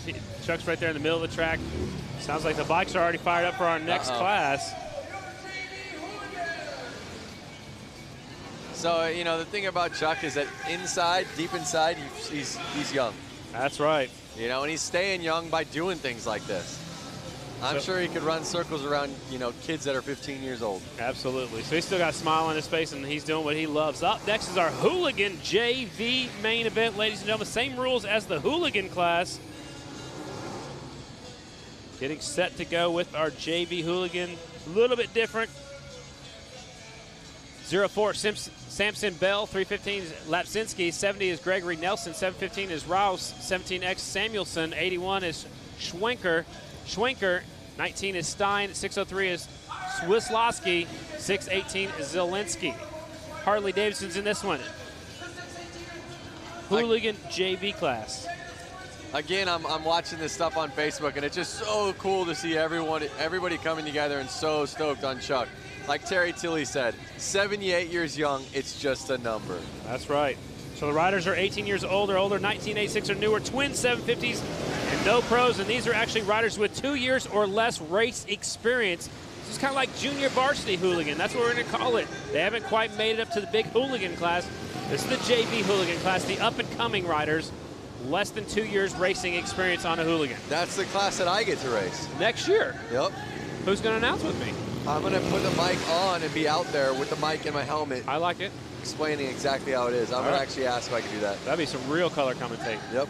Samuelson out in front, Steinke right there in second as they make another lap. It's the hooligan JV main event. Steinke in second, Schwenker in third, Zielinski right there in the fourth spot. 8 laps to go. This is a long one. This is. It's really going to put them through it. They got to get ready for the real hooligan class. Absolutely. I mean, this one isn't fake, but, you know, the next level. Yeah. A little more experience, guys. There's a look at the 17X. He's getting into some lap traffic. He's got his sleeves rolled up. He means business. Look at his beard's going around the back of his helmet, just like when you're out there on the street. Yep. This is Bubba on the back of his jersey. I like that, too. But the thing that I'm noticing is Josh Samuelson, he's still putting down 9-second lap times. The hooligans are putting down 9-second lap times. Wow. I think he needs to get out there with the hooligan class. Is he sandbagging? He might have to move up pretty soon, but look how low that back tire is on that 17X. I think the low tire pressure is enables him to get better traction coming off the corners. Yep. 19 making a move for the lead, getting a little bit sideways. This is the battle for the leads. They caught up to some lap traffic. Uh-oh. Battle for the leads heating up. The 19 is there. Bubba got by the lap traffic. That rear tire looks almost flat, though. Maybe it is flat. Maybe just on the bottom. Good look at it. Zoom in right there. It's the last lap. Hooligan JV main event. Double checkered flag coming out. There's your winner. Bubba Samuelson taking the win. There's a good battle across the line for everybody else. Steinke will get second. Zielinski is third. Schwenker is fourth. And unofficially, I got Bell in the fifth spot. All Harley-Davidsons out here in the Harley Hooligan JV main event, throwing up the hang loose sign right there. Look at the beard hanging out. Yep. Fear the beard. Fear the beard. Samuelson taking the win. Steinke is in second. Zielinski is third. Schwenker is in fourth. And Samson Bell is fifth. Everything just got adjusted a little bit. I think they added Adam Rouse up there to fifth spot. Sawinski down to seventh is Bell. And now let's go down to Diana. Chuck Dickinson, I didn't get a chance to talk to you earlier, but oh my God, the things that you put your body through, and look, here you are, you're standing, walking, no problem getting back on that bike. You're amazing. Well, it was a lot of fun. These guys are very competitive. The floor turned out just perfect for me, and just a lot of fun. 3 years, the third year I've been here, the other years I've been out in the hay bales and never finished, so I just wanted to finish tonight. This is just super, and just all these people here. Well, everybody is cheering for you. That's got to make you feel good. Yeah, it's a lot of fun. It's just thank you for the interview. Well, you're very welcome, Chuck Dickinson. One more round of applause, you guys, just showing that age, there's no limit. Absolutely. Age is just a number, Lance. Yep. He did it. We heard that before.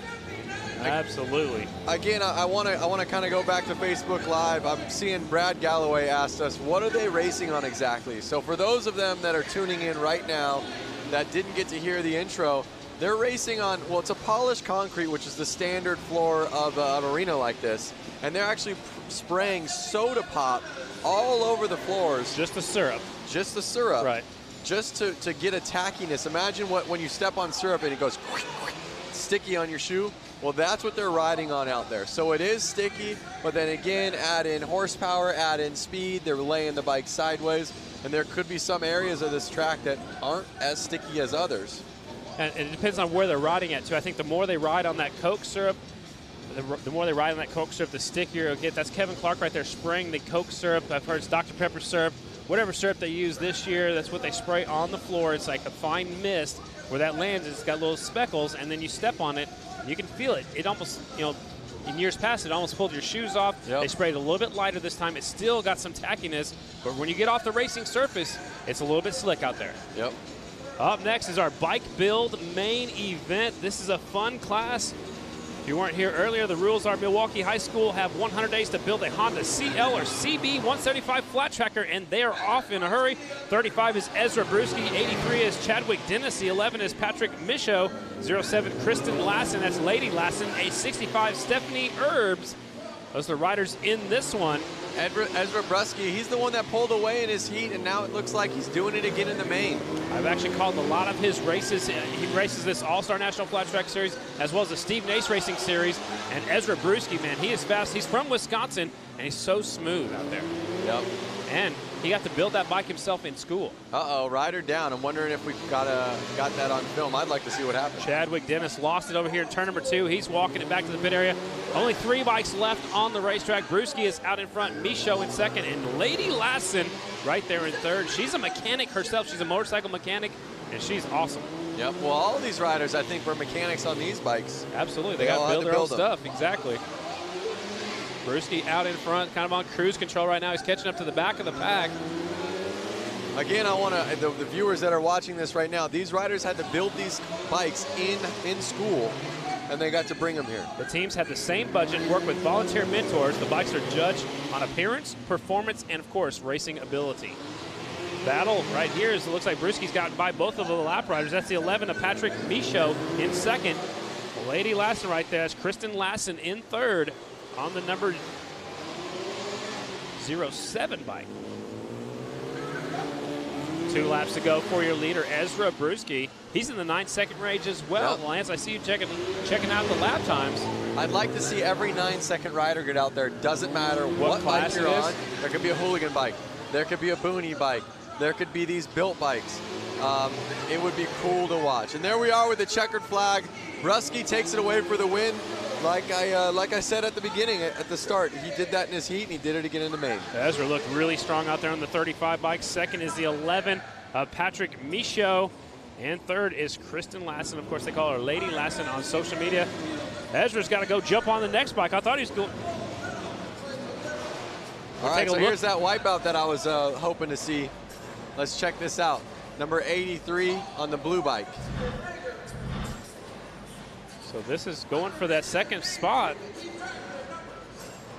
Oh, man. Again, it's that clutch side of the bike, touching the ground, and lifting the rear wheel off the bike. So I think one thing we're noticing is you want to lean it over to get around the corner, but you got to be careful, and you can't lean it over too much. That's what happens when you're in these small arenas.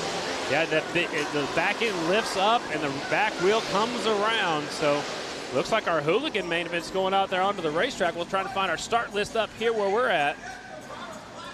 Again, you can hear these bikes in our microphones and how loud it is and the energy in this arena right now. Well, this is actually the open amateur main event, so let me get situated up here. There's your starting lineup. 89X is Blasky. 07 Ezra Brewski going back-to-back. 93 is Jeff Johnson. 90 is Brady Lang. 08 Zaria Martins, a female rider. 75 is Jacob McCutcheon. 06 Laurel Prock. 77 Marcus Rochlow. 95 Nathan Walschlager. 28 Ethan White. 240 Jeff Wick. And the 110 is Weingear. And here we go. Brewski's going back-to-back. This is our open amateur main event. Excitement levels picking up out here. Definitely the racing's picking up. There's more bikes on the racetrack. It's getting super exciting out here at Flat Out Friday. Light turns green, they're off. Oh. Down the back straightaway, it's the 90 bike out in front. That is Lang. Brady Lang is out front, number 90. Growing up, his amateur number was 00. Well, he starts moving up. He can't be 00 at the pro level, so he's put on 9 in front. So Brady Lang is out front. The 06 is right there in second. It's Laurel Prack. And then Ezra Brewski's right there in the third spot, who just won that last group. Yep. Now these riders are down to an 8-second lap time. So they're picking up. Rider in third just went down over there coming off the last corner. Still the 90 bike out front. Looks like his leg's trapped underneath the bike. You see his foot's underneath the foot peg. That's a tough break for him. We'll try to pick up. See that back wheel still spinning. Be careful. There's a look at your leader, Brady Lang. His brother will be racing tomorrow at Springfield. Oh, now the red flag is out. All right. I think it was just too unsafe to have the rider in the middle with all the track maintenance out there. He was right there in turn 4, right on the racing surface, so tough break for him. Ezra stops over there to talk to him, say, hey, man, that's good sportsmanship right there. Said, hey, I didn't mean to put you down. We'll take a look at the replay right here. Watch the battle for second coming into turn number 3. 07 goes up. Oh, so he hit the inside turn poles, right? See, there's little discs right there. Yep. 07 hit those, and that lifted his front wheel up, and he got in to the 06 right there. So 06 puts his hand up as he's going down. It's Laurel Prack, and again, he was trapped underneath that motorcycle. That's why the red flag came out. Was it good sportsmanship, or was he over there yelling at him, go, hey, dude, calm down? I think he was like, hey, man, sorry. You know, I'm sure they'll get to see it later and watch it later and regroup, but I think he is good sportsmanship. I know Laurel's a great kid, and he went over there to make sure his buddy was all right. And I know these guys race each other all the time. And, man, it's a tough break for him. So, uh-oh, gas or oil on the track. That's going to make a slick spot right there. I don't know if they can see it. They're staging them up. Okay, so the bikes are getting hot. See, what's happening right now is they're just sitting there while they're idling. There's no fans, so the bikes are starting to get hot. If they get hot, they're going to overheat, which will put, fluid on the track. So they don't want the bikes to get too hot. So they're going to line them up now and restart it. Again, you got to get the air going through the radiators. There's no fans on these bikes, because that takes away horsepower or whatever they believe. But they're motocross bikes, no fans. They're made to go. Exactly. You got to keep moving. So, we're going to have a staggered restart, just like we do on the Grand National Circuit. Notice they found that oil. If you look on your upper left-hand corner, they're cleaning up that oil off the track. They must have saw it on the big screen. Diana, what you got down there? You guys, I'm just hanging out trackside with Cowboy Cerrone. Big round of applause for this UFC fighter. I mean, you're the epitome of a cowboy. You like to ride Harleys, you go out on boats, you ride horses, you do it all. Yeah, this is unbelievable. I tried to get out here and do this, but they wouldn't let me, so. That's right, but you did something yesterday, right? Didn't you? Oh, yeah, that's right. He got down with the interns. But anyways, you're having a great weekend at the 115th anniversary. How was it on that new Harley yesterday or today? Yeah, it was awesome. I mean, getting a chance to get out and ride with a bunch of Harleys I love. So it's cool to be here and be part of this weekend. All right, well, keep an eye out on this guy, Cowboy Cerrone in the UFC. Honored to have a man like that here tonight. Guys, back up to you. And she gets to talk to all the cool people. Yeah, I know. We're stuck up here, and she's down there having a good old time. She got to ride in an OGO bag. Yeah, we didn't get to do that. We'll have to do a contract different next year. So we're having a staggered restart, ladies and gentlemen. They started this quite a few years ago on the AMA Grand National Flat Track Circuit. We do it on the AFT circuit as well. And Lance, this way, if the rider in front of you doesn't get going, you don't run right into their back tire. So you're staggered just a little bit sideways. Again, it's for safety. Yep, and it's fair to where they were in the last race before it got red flag. Absolutely. So you see Ezra's right there talking to Brady Lang. Brady Lang's on that 90 bike. Second is the 07 right now is Ezra Brewski. Johnson's right there in the third spot. That's Jeff Johnson from Edina, Minnesota. Lining them up. So the rider that brought the red flag, he's a few laps down. They're going to revert back at least one lap, but he's probably still going to be laps down, but he'll get the restart. He'll be at the tail end of the field. Yep. They keep bringing us more races, Lance, but I don't think we have this many left. Well, let's see. We got a couple left, but obviously I'm looking forward to seeing the hooligan racing, the goofball racing, pro racing. I like to see the women's main event, too. Yep. 5 laps complete, 7 laps to go. Open amateur main event. 12-lap main. Oh, look, he's telling them, scoot them back, scoot them back. Their bikes are all getting hot. I heard they started them. Yep. There's some fluid getting out there on the track, so that'll make a nice slick spot. Yeah, they're cleaning it up right now, so getting them staged up. Brady Lang out there. His brother Park will be racing at the Grand Nationals this weekend. Ezra's right there in second. He won the last class, and there you can see they've got to be careful how they get that off the track, too, because if they wipe it too much, it takes the sticky stuff off, which will make a slick spot. So it's either way. If it's wet, it's slick. If they dry it too much, it's going to be slick. So you got to do it just right. Riders are probably getting hot in there in their helmets. You can see them breathing. Yep. They just want to race. Let us go. Give us the green flag. We want to race. Flat Out Friday here in Milwaukee, the 115th celebration. Big festival up here in Milwaukee. Tonight we're at Panther Arena downtown Milwaukee, University of Wisconsin, Milwaukee. Did you know the Milwaukee Bucks won an NBA championship in this building? I heard that this morning. It's incredible. It's so cool to see so many different sports have gone on in this arena. And they're set to go. Here we go. Watch the light. Oh. Restart. Open amateur main event. Watch the light. Clutches are out. Brady Lang grabs the hole shot. Brewski's right there. Brewski looks up the upset. Big pile up over here in the first corner. I hope it's not a red flag. Oh my, a big pile up, and there is a red flag. Oh. This one's getting a little crazy. These open amateur riders are the next move for these riders is to move to pro. So they're out here trying to make a name for themselves. You know, this event's about fun, but they're out here going for it, that's for sure. So 2 riders going down. It's the 95 and the 10. Something that I just learned after looking at Facebook right now, I'm not sure if it's true or not. I mean, you don't believe everything you read on the internet, but Let's look at the replay first real quick. The crowd's making some noise. We're looking at the replay. Oh, 95 got into the back of the 10. One rider goes up and over. Jeff Wick went up and over him like a speed bump. Watch. Check this angle out. Watch the left side of your screen. Up and over. Jeff Wick jumping people. There we go. Oh, wow. That's gonna leave a mark. Yeah, and you can see him holding his hip. Watch when he rolls over, he grabs his hip. He's like, oh. But that's why we wear the best safety equipment, which I recommend when you're on the street as well. You know, wear some leathers, wear some nice boots, some heavy-duty gloves, good helmets, and that's what they all wear. What'd you learn on Facebook? I learned that they said NASCAR pit crews spray soda on their pits for traction. Soda. So the dudes can run around, and they're guaranteed traction. So I wonder who got it from who. Did NASCAR get it from indoor flat track, or indoor flat track get it from NASCAR? I'm going to say they got it from us. Okay. I've been going to flat track races for a long time. I mean, NASCAR's been around for a long time as well, but I've been seeing Coke syrup sprayed down for as long as I can remember. Well, Jim McNear, thanks for that info, and good stuff. Let's get back to racing, huh? Now look, they line them up like a complete.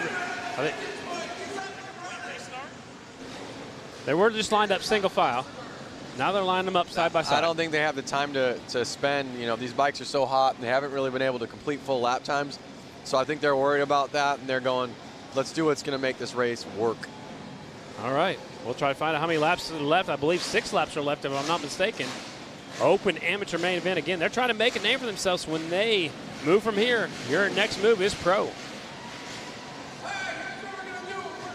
Remember, keep an eye on the lap times. We're going to call it the lap times on the open am. Let's call it the pro lap times. All right. Let's see how far out their pace is. So far, Brady's fastest is an 8.67. Light turns green there off.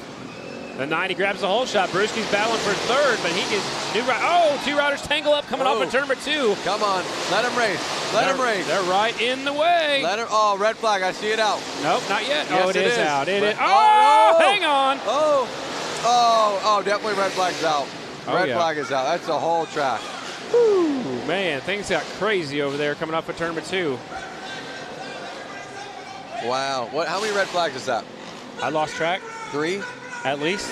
3 red flags? At least. Man, they all got up quick, man. Is that adrenaline or what?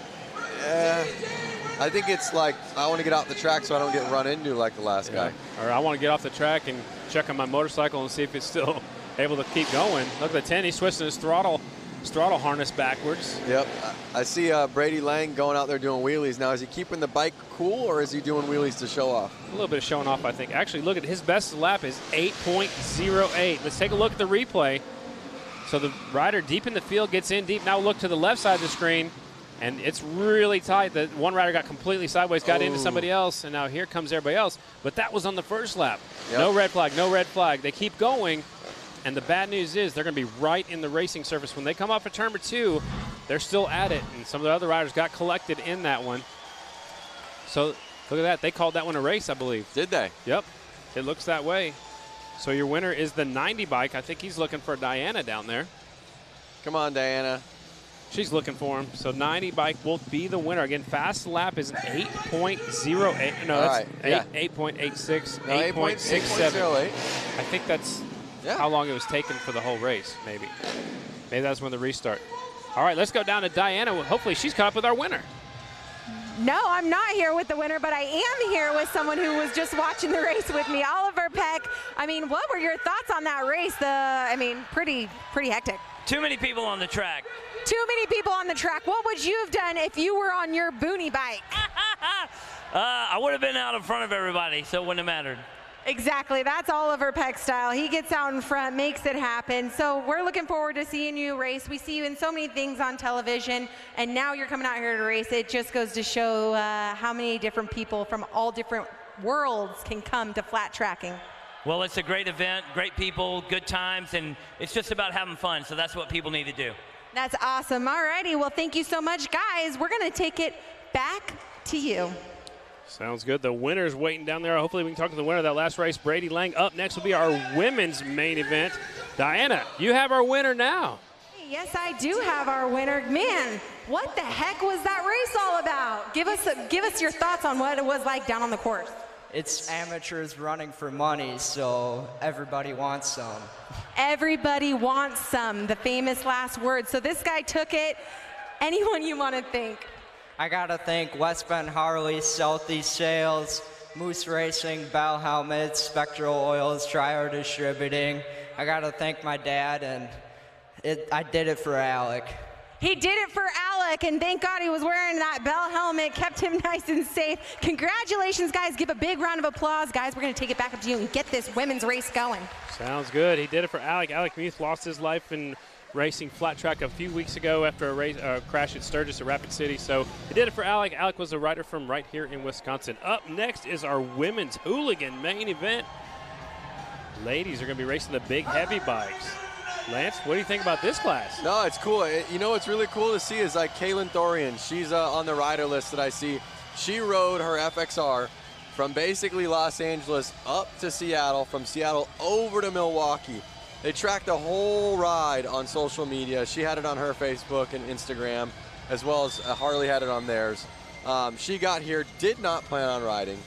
And I think her friends, some of these girls in this class, kind of egged her on, like, hey, you need to get out there. We're going to find a bike for you. So she's riding somebody else's bike. And that's the cool thing, and that's the fun thing about these races, is that these girls, they're all friends. So they're getting them set right now. It's the women's hooligan class. The rules look like this. The riders are 18 years older, 1986 or newer bikes, twin 750cc's or greater motors, and the bikes have stock OEM engine, street legal frames, and no pros are allowed. And right now they're doing a little track maintenance right now. There's the wheelie wizard. His name is Tyler Shepard. This kid's been riding wheelies forever. He's not a kid. Oh, there goes the front end. He's still on the back wheel. Look at this, Lance. This guy's got some extreme balance. He does have extreme balance. No front wheel. It's a unicycle now. He goes to Harley dealerships all the time and does stunt shows similar to this. He's got a box van. He rides wheelies up and over. He's got a teeter-totter. He is awesome. His dad was a photographer on the Grand National Flat Track Series for many, many years.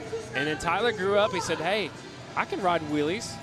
And he's just been doing that ever since. Look at that one-hand wheelie going around in circles. It's the wheelie wizard, Tyler Shepard, as they do a little track maintenance right now before we get into our women's hooligan main event. Look at that, no front end. Yep. He's not letting off the throttle. He's just keeping it nice and smooth. There he stands it up. All right, he's making some noise up here in the crowd. He's having some fun. Is that his real name? Like, does his license say Wheelie Wizard on it? I bet it does now, but his real name, he was born with Tyler Shepard. So he may have changed it, but that's all I know him as. In my phone, it's a Wheelie Wizard. Like I see some friends from my hometown in the crowd right there. Really? Yeah. All the way up here in Milwaukee. Yep. All the way from LA to Milwaukee. Die-hard motorcycle fans. He's going to pick up his front wheel. He's going to carry it away. Diana, what's going on down there? Just hanging out with our women's hooligan racer, Red Nixon. Give a big round of applause. So as we're doing track maintenance out here and we're getting the Wheelie Wizard to, give us pure entertainment, tell us about your class and what bike you're riding.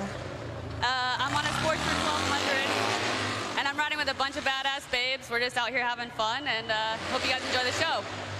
What kind of inspiration can you give to another woman who wants to get into hooligan racing? Anybody can do it. Anybody. So they better get out here and do it. Hell yeah. All right, well, you heard it first from Red Nixon. Guys, these girls are about to lay it down after they lay down this rubber. So give a round of applause to these ladies. Thanks a lot, Diana. So what they're doing, that's a quad, Lance. It's got a Harley-Davidson engine in it. He's going out there and making sure there's no more moisture on the racetrack, putting down a little bit of rubber so these bikes, these females, can get a hold of the racetrack. That's awesome. I couldn't stop staring at that quad when it was in the pits. I thought you were going to get on and ride it for a little while. It's one of those things where you're just looking at it with a Harley engine in it and you want to ride it. Absolutely. Everything's cool with a Harley engine in it. Absolutely. Go-kart, motorcycle, doesn't matter. Quad, little cars. I wonder how hard it was to squeeze that into that frame. He probably had to build a whole new custom frame. Yep. Coming up next, our women's hooligans class. Again, the riders must be 18 years older, 1986 or newer motorcycles, twin 750 cc's, and that's not a twin. Uh-oh, what class is changing this? it up on me. Mad Dog main event. So we got all excited for our women's. This is our Mad Dog main event. 200 cc's or less, 100 to 200 cc's, 4-stroke bikes, riders 18 years old and older, a race for adults to be competitive at a more affordable level than open amateur class. So again, here's a look at the riders in the Mad Dog main event. 117, Scott Beck. 77, Wayne Evans. 01 is Brett Hankey, who won the semi earlier. 11, Zach Hittman. 75, McCutcheon. At 47 is Peter. 520 is Pipke. 17, Chelsea Samuelson. 8 is Sheely. 63 is Toso. 23 is Whitworth. And the 618 is Zielinski. Well, it's cool to see all these names in here. I had a chance to talk to Scott Beck out in the parking lot when I came in, and he just had a glow around him, and he was so excited to go out and race. He was saying, I haven't raced since I was a little kid.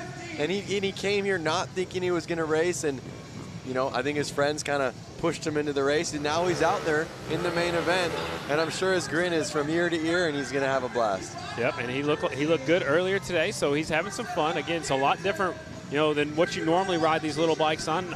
These probably guys have probably never raced on concrete. There's one of our female riders pulling up there to the line, and she is in the Mad Dog. We might see her again in that women's hooligan class. We'll have to wait and see. That's Chelsea on the 17 bike. Chelsea Samuelson from Frazee, Minnesota, and that's a Honda. Mad Dog class.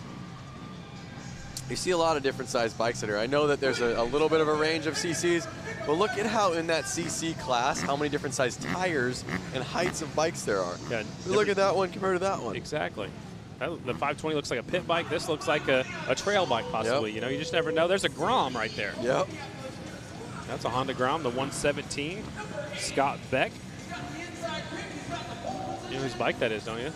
I think that's Eric Jensen's. Yeah, our boss. Yep, he should have been out there racing, but I think you had too much on his plate. He wanted to make sure we were doing our job. Yeah. Lining them up, Mad Dog main event getting set to go at Flat Out Friday here in Milwaukee. Light turns green and they're off. 63 with the advantage. Now the 8 takes things over. Sean Sheely will lead him down the back straightaway. Sheely out in front, the 63 in second, 77 is in third. That's how they finished in their heat race. Hopefully we can keep the green flag out. Rubber side down. Yeah. Uh-oh. 60. Oh! Man, good save right there. That's Toso on the 63. T-O-S-O, Toso. New rider taking over second. That's our female rider. That is Samuelson. That's Chelsea up to second. 9 laps to go. 8 bike out front. Sheely showing the way. Toso now scored in second. So Toso's making up some time. He's now scored in second. There's the 63 of Toso. I don't know if that's right. That's what we're seeing on our screen. Leader definitely is the 8 motorcycle. Yep. I believe Toso's a lap down, but no, you know what? Toso could have got up real quick and you know, he didn't fall. Well, Toso's now being scored in second, right behind the leader. Leader looked like got a little bit slick coming off that last corner right there. So it is Sheely out front. Toso's in second. McCutcheon now up to third on the 75. Oh, push him wide. There he is. I don't think he knew anybody was coming as they get by a down rider. No harm, no foul. Yep. 63 your leader. That's Toso. One more rider goes a lap down. Sheely in second. McCutcheon third. Evanson is now in fourth. Hankey is in fifth. Looks like Toso is definitely the fastest rider out there. But we'll see. Uh-oh, lap traffic. What's going to happen here? They split the lap riders. Now still the 63 out front. Sheely was our fast qualifier. He was on the pole, but Toso was second fast. So it's between these two riders, definitely. Yep, 2 laps to go. More lap traffic going around that Kawasaki. Here comes the 8-bike up the inside, using them as a pick. Not able to make the pass. There's more lap traffic just ahead, though. 63 and the 8. Another rider going facing the wrong way over there. It's a 75 bike trying to get him out of the way. Battle for the lead. 2 laps to go. Is Toso going to be able to hold on to it? I don't know. Last time you said you need to keep it on 2 wheels. They fell off, so we'll see. The 8-bike had to go over the inside corner markers. White flag is out. Last lap. Toso's going by 2 more lap riders. Nice pass right there. Toso's going to take the win. 8 will be second of Sheely. Everybody else coming across the line. That was our Mad Dog main event. Toso, your winner. Sheely, second. Wayne Evans is third. Fourth is Hanky. Fifth is Nathan Peter. Scott Beck is sixth. Hitman is seventh. Whitwer is eighth. And McCutcheon will settle for ninth. So tough break for some of our riders who went down earlier. I lost Chelsea. Chelsea Samuelson was up there in the lead for a little bit. Here's the battle for the lead. 63 trying to sneak up the inside. Watch out, watch out. It looks like you're about the high side right here. Somehow got unhooked from the rider in front of him and actually did not go down. It's a great save right there. Kept it up and caught back up very quickly. Take another look at the replay. This is actually the 63. He's definitely out in front, going around the outside. Here comes the 8, sneak up the inside. This is where they split the lap rider. The 8 looking up the inside. Toso just had a little bit more and shut the door on the 8 bike. I mean, they were at the end of the race, they were splitting a lap rider almost every single lap. And I thought that he'd be able to pull it, but couldn't make anything stick. Before we hear from more, let's go down to Diana.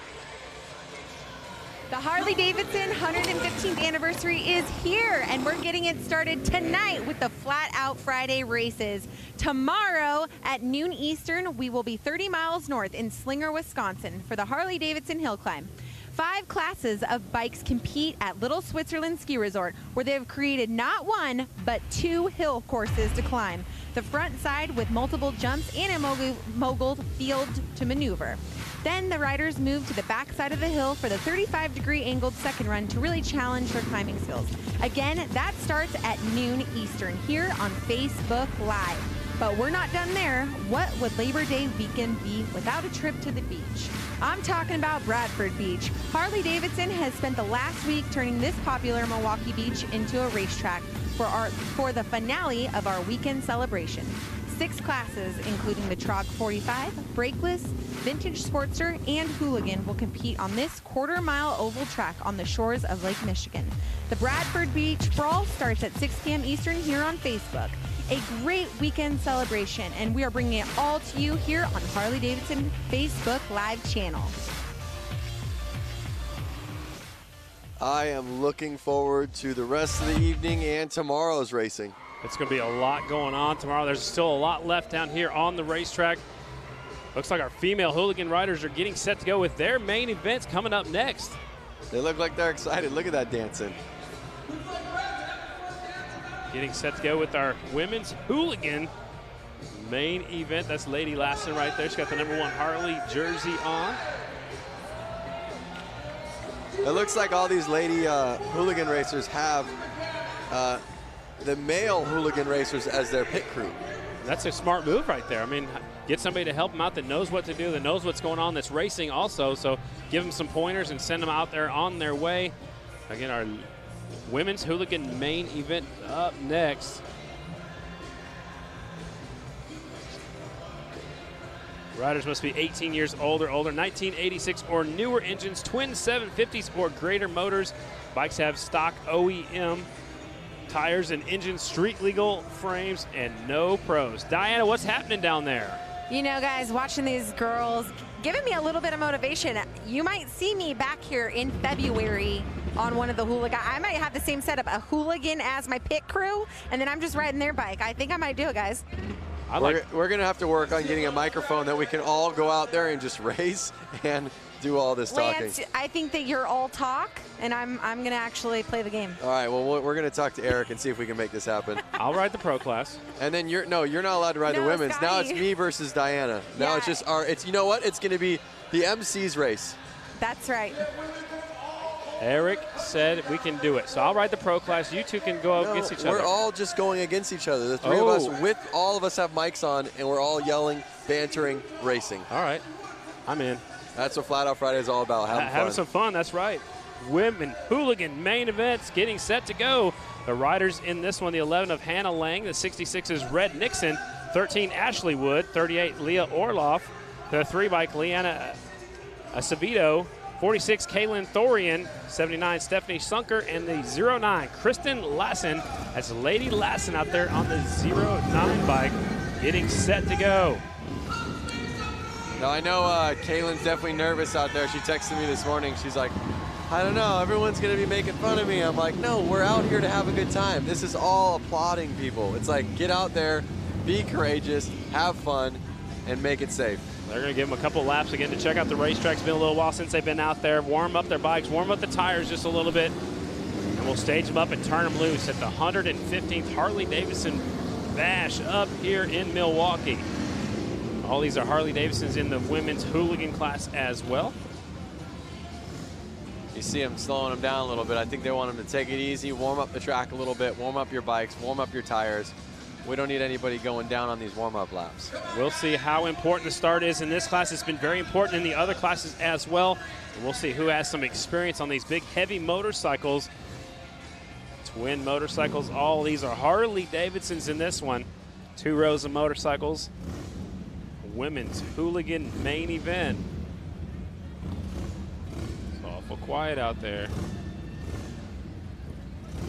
All right, here we go. Yep. Starter says, watch the green light. Light turns green. Rider from the inside goes a little bit wide. Here comes second place up the inside. They are not letting off. Elbow to elbow right there. 38 out in front. Leah Orloff. And she's having problems. The 11 comes by. She was looking down at her gear shifter going, wait a second, why am I in neutral? Battle for the lead. Now it's the 11 and the 38. Can the 38 get back out in front? We're going to have to see what happens. They're on it. Last lap, 10.41. So you're right there. They're not too far off the pros. Nope. They really aren't. Really tight course here at Panther Arena. Out in front, Hannah Lang showing the way. Lap traffic up next. I like her outfit, pink and black. One of the things that's interesting is that a lot of these girls out here, they ride Harleys on the street, and they're used to wearing probably more of a leather boot, tennis shoe, something like that. Now they're out there in motocross boots, and that's going to make the shifting and the brakes feel so much different. Absolutely. So picking up one of the riders over here that fell down coming off a turn before. They keep on going, though. Halfway through this main event, our women's hooligan main. It's still the 11 bike out front, the long blonde hair flying behind her helmet. Hannah Lang out there in the lead. Looks like Orloff is taking over second. Lady Lassen now is up to third. Nixon is in fourth on the 66 bike. What's she got to do to win this one now? She's going to have to keep the rubber down. Last lap, 10.51 seconds. Still in lap traffic. Lady Lassen looks like moved into second. Kristen Lassen now in second. She's got company right behind hers. Orloff, there's the 11 into some lap traffic. That's one of the Gordado bikes, the 46 machine. That one's Kaylin Thorian riding on that bike. Okay. 11 bike still out in front. Hannah Lang, Lassen in second, Orloff in third. White flag is out from Kevin Clark, our flag man. There come the checkers. Last corner, the 11 will take the double checkered flag. There it is. Hannah Lang winning. Best lap I see from her early on, it was a 10.22. Kristen Lassen will finish second. Orloff is third. She stops over. Oh! Trying to shut that bike down. Let's go down to Diana with our winner of our women's hooligan class. All right, we are here with the #1 winner. Hold her helmet, kind sir. Hannah Lang, congratulations, taking the win here for the women's hooligan class. Capitalized off of Orloff's mistake and took away with the lead. Thank you. I can't ask for a better bike. West Bend Harley has been training with me and getting me going on this, and it's awesome. Yeah, not only that, tell us a little bit about your story, because you actually had a big social media thing happening where you rode your bike across the state. I didn't know. Oh, well then, someone just fed me misinformation. But you had a great race. Congratulations. What do you have to say for other women riders out there who are interested in the hooligan class? If we can do it, you can too. Just be open to everything and just go with it and have fun. All right, well, congratulations, West Bend Harley-Davidson helping her out. Congratulations once again, Hannah Lang. Guys, up to you. Thanks a lot, Diana. Doing a great job down there. Talking to the winner, Hannah Lang. Let's take a look at the replay of what happened to our early leader, the 38 of Leah Orloff. She's from Wisconsin on her Harley-Davidson. Here she is, our leader. Walk us through it, Lance. So it looks like, I want to say she misshifted somewhere. You know what? I think she touched it when she was putting her foot down. Yeah, or picking her foot up. She misshifted and was in neutral, so when she came to go out of the corner, there was no power. I mean, that is racing. Tonight's broadcast is presented by Sin 3. Presented by Sin 3, real, pure, genuine, synthetic.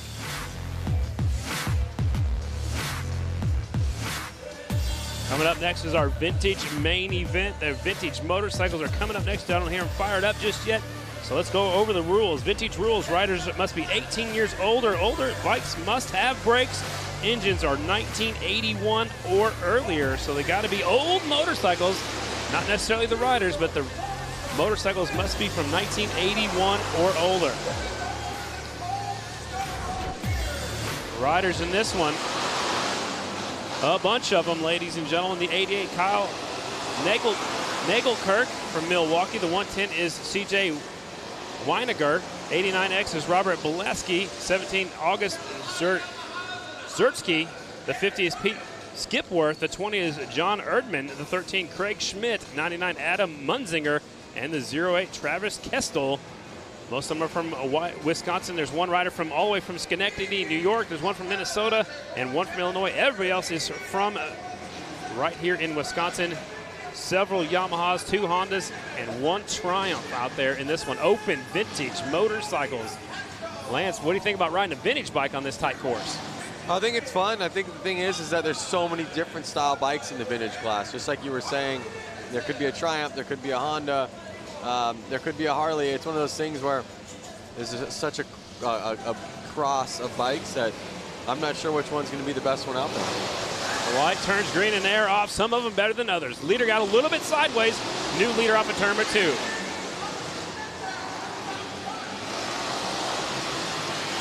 '88 is out in front. That was our heat race winner. Nagelkirk is leading. He's got a big lead already, Lance. Yep, he's taking off. He's putting the power to the ground. He's staying smooth. It's all about staying smooth. The TT500, I'm assuming the single-cylinder Yamahas that were really good back in the day. Make some great vintage motorcycles. 88 out front. Look at that. Laying it really far over, Lance. Will he possibly drag the foot peg or the case like they were seeing earlier? It looks like that bike has a little bit better of a lean angle where the peg could be a little bit higher up and they're not going to scrape.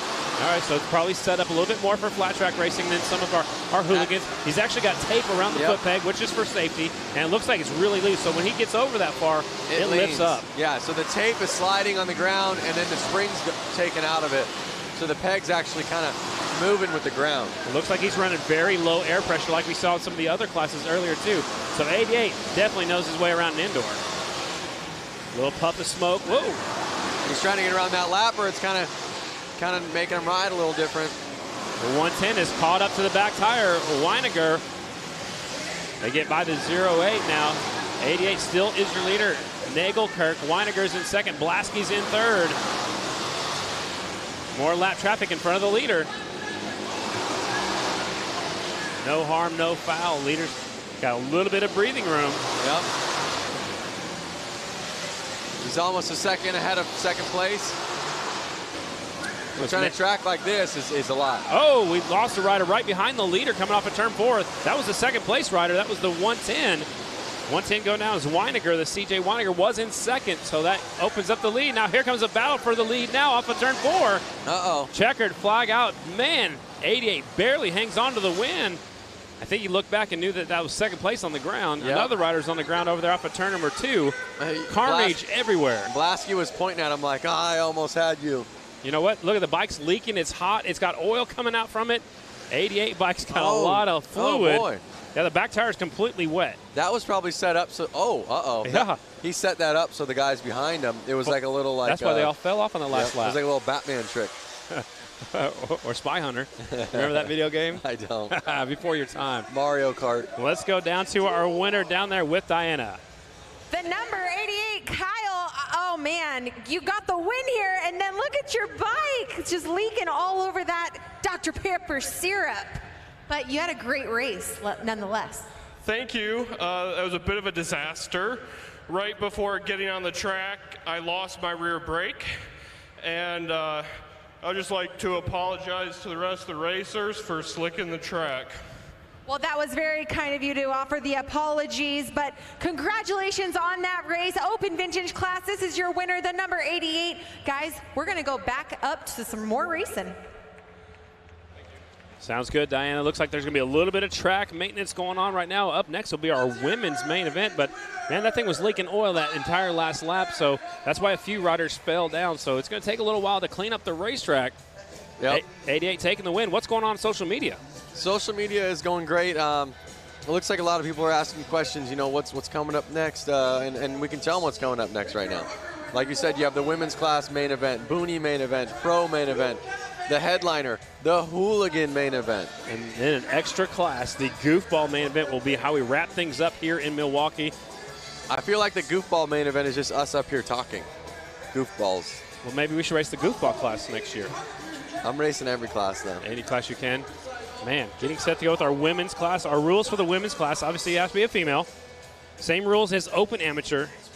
There's a space for women to get more race time. It's electively chosen class also at the school. So the school here in Wisconsin, you can elect to be in this class. I like it. It's getting more women involved in flat track. Right now, there's just a couple on the Grand National Flat Track circuit. The most popular is Shayna Texter. She's the only female to win in Grand National competition. So what else is going on Facebook? Chad Mata is saying Hawaii is here with a shaka. Oh, yeah. Boy, I wouldn't mind being in Hawaii right now, though. But, yeah, as you see, still cleaning up the track. He's just got to blot it, like you said. Let's go back to down, see what Diana's got doing on the track. Yeah, you know, as we're watching this crew work so hard, we're so thankful for him cleaning up the oil mess. We got Tony Perry's right here, and you guys are wondering, who is this man? He is one of our Harley-Davidson Freedom interns, and you're probably wondering, what is a Freedom intern? Well, it's a wonderful program. I'm going to let him tell you a little bit about it. Okay, so the Find a Freedom internship was run worldwide.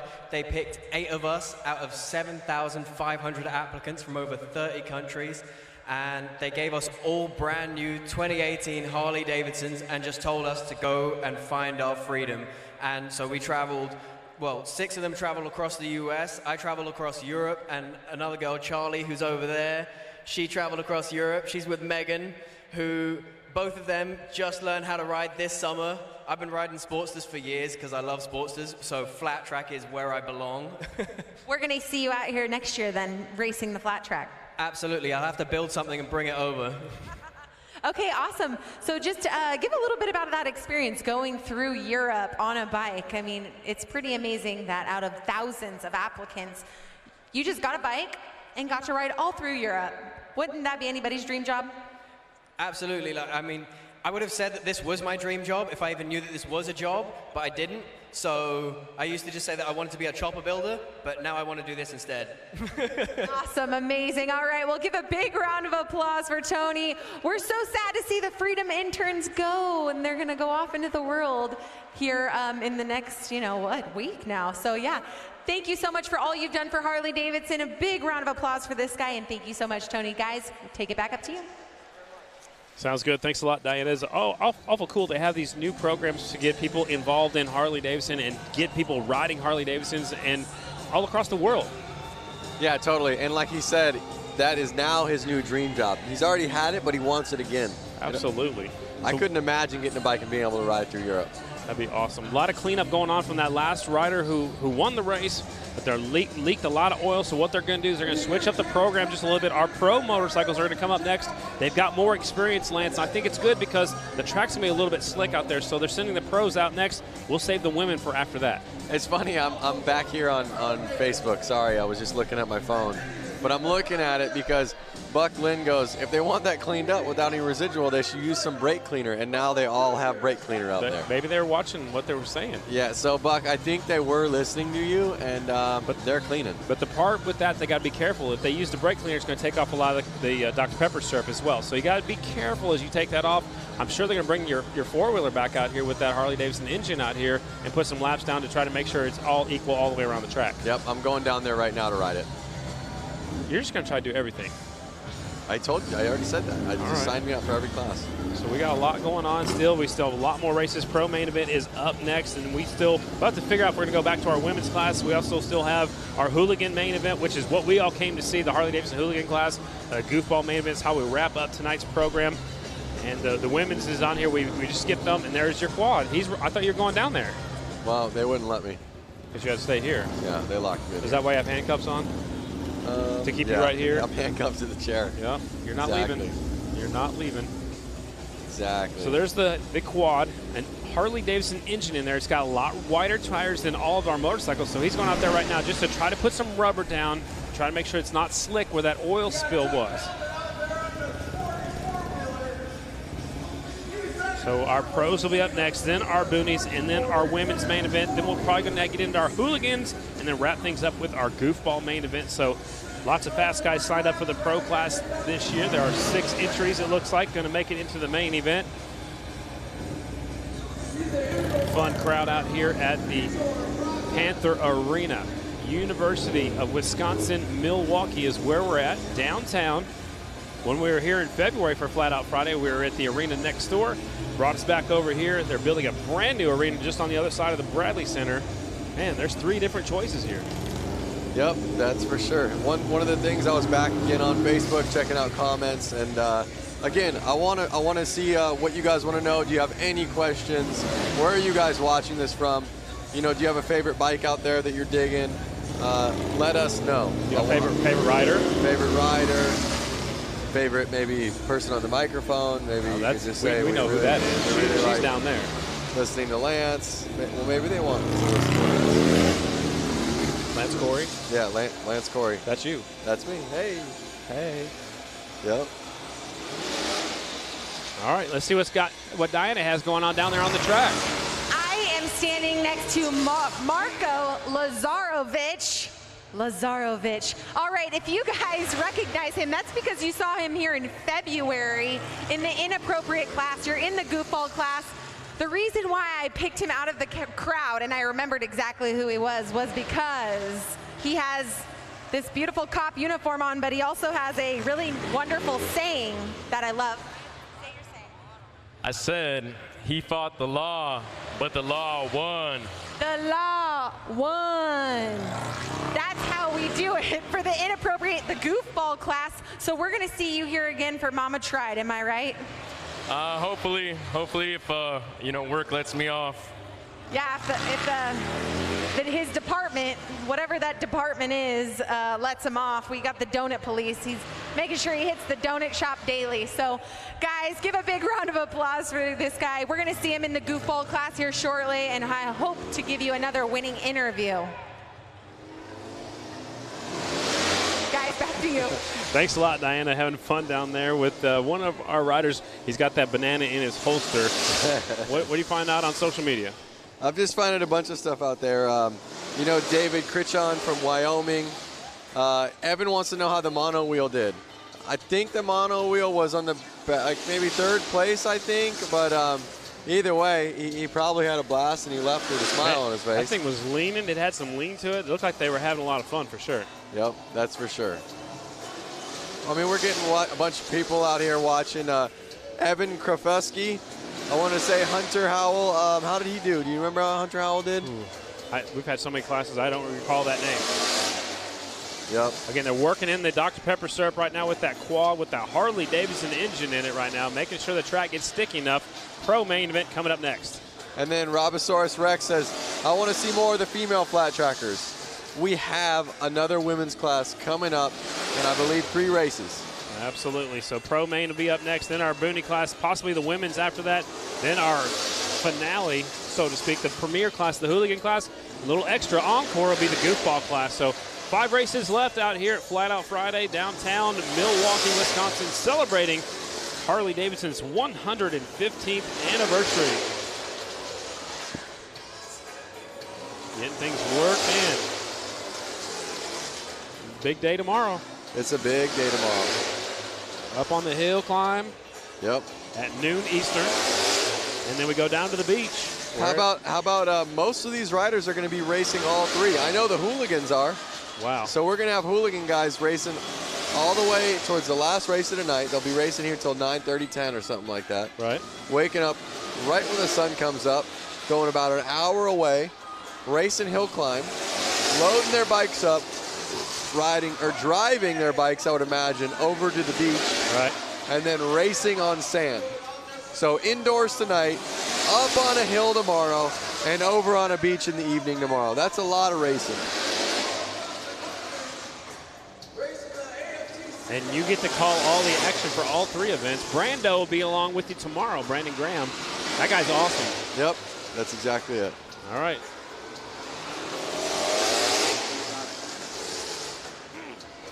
So it looks like one of the pro riders is out there checking it out, making sure it's okay. That's the 57 of Parker Lang. He's from Campbellsport, Wisconsin. He's racing the Grand National Short Track tomorrow night in Springfield, Illinois. That'll be where I'll be headed down there tomorrow. And Lance, look how low his rear tire is. Watch the 57 up. They can show it for us. That rear tire is really low. We can't see it right now because it's not under pressure, but when he was on the gas coming off the corners, it looked like it was squat. Oh. Yeah, it's really slick right there. Yeah. I'm surprised that they're not out there spraying a little bit more soap. I know it takes a while. Syrup. Syrup. Yeah. But it takes a while to set up, and then also when it's freshly on there, it is really slick. Really? Look at that. Some of our bicycle riders out there. What's up, guys? I think that's the winner of the bicycle class over there on the right side. Mama Tried on her shirt, Fuel Clothing on the front. Yep. Love it. Showing off the sponsors. Yep. Taking family photos. Yeah. Little punching going on. That's what brothers and sisters do, right? Or brothers? Yeah. I couldn't tell who's up there. Track is just about ready. Pro main event is next. It will be 6 laps. That's Parker Lang on the 57. So now, Lance, it's going to be even more important to stay on the bottom, stay out of that. You can see the streak of oil. Stay out of that streak. See, it's up high right there. He gets on it right there. He gets on it right there on the back straightaway. Now they send out the 222 of Jeremy Orr. So they got to make sure the track is okay before we turn him loose. That's just so crazy. Well, the least bit of fluid, he hits it right there. See, you see a little twitch in the motorcycle. But hey, you know what? It's an even playing field for the riders out there. So, you know, as long as everybody's got an idea, it can be slippery. It's a level playing field. Well, it looks like the same spot coming off of 2 and about halfway down the back straightaway. They're talking to right now. That's Jeremy Prack. He's in charge of Flat Out Friday. Mama Tried. And you can see 57 Parker Lang tell him exactly where it's still slick out. The riders in the pro main event, there are 2 riders from Wisconsin, 2 from Illinois, 1 from Minnesota, and 1 from Pennsylvania. Now you can see Jeremy going to check out where the slick spot is.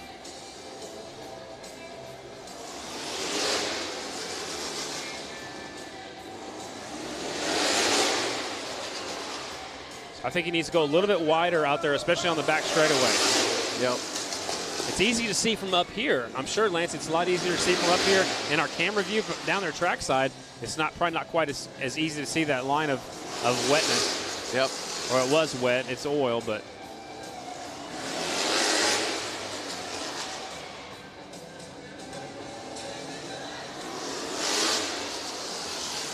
They're actually spraying. Look at that. That's Benny Carlson. He's actually spraying some starter fluid. He's doing it himself out here on the front straightaway. So he is in our hooligan class. He used to be national number 45.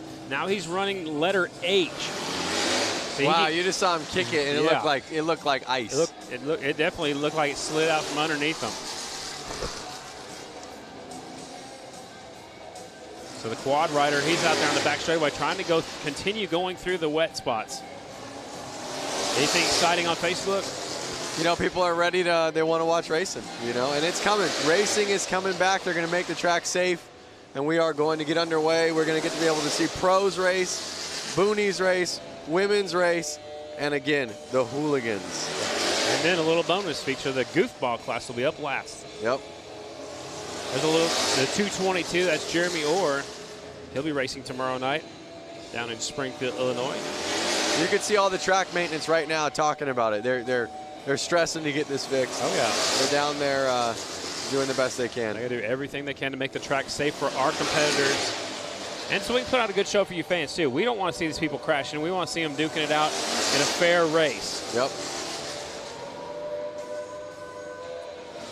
So it looks like we're going to see 4-lap mains. They're about to get going. You see them holding up a 4-lap mains. And, you know, you better get out front. You better make it stick. And you better win. You better get a good start. Yep. You can't be slacking on the start. You got to get in the first corner first if you want to battle for the lead and battle for the win. So a 4-lap shootout. These are like, that's how long Dash for Cashes are normally. So it's basically a Dash for Cash, Dash for a trophy out here at Flat Out Friday. Pro riders, 57, that's Parker Lang. He won our heat race. 222, scheduled to start second. That's Jeremy Orr right there in our screen. Now he disappeared. 229, Kyle Weiss from Green Bay, Wisconsin.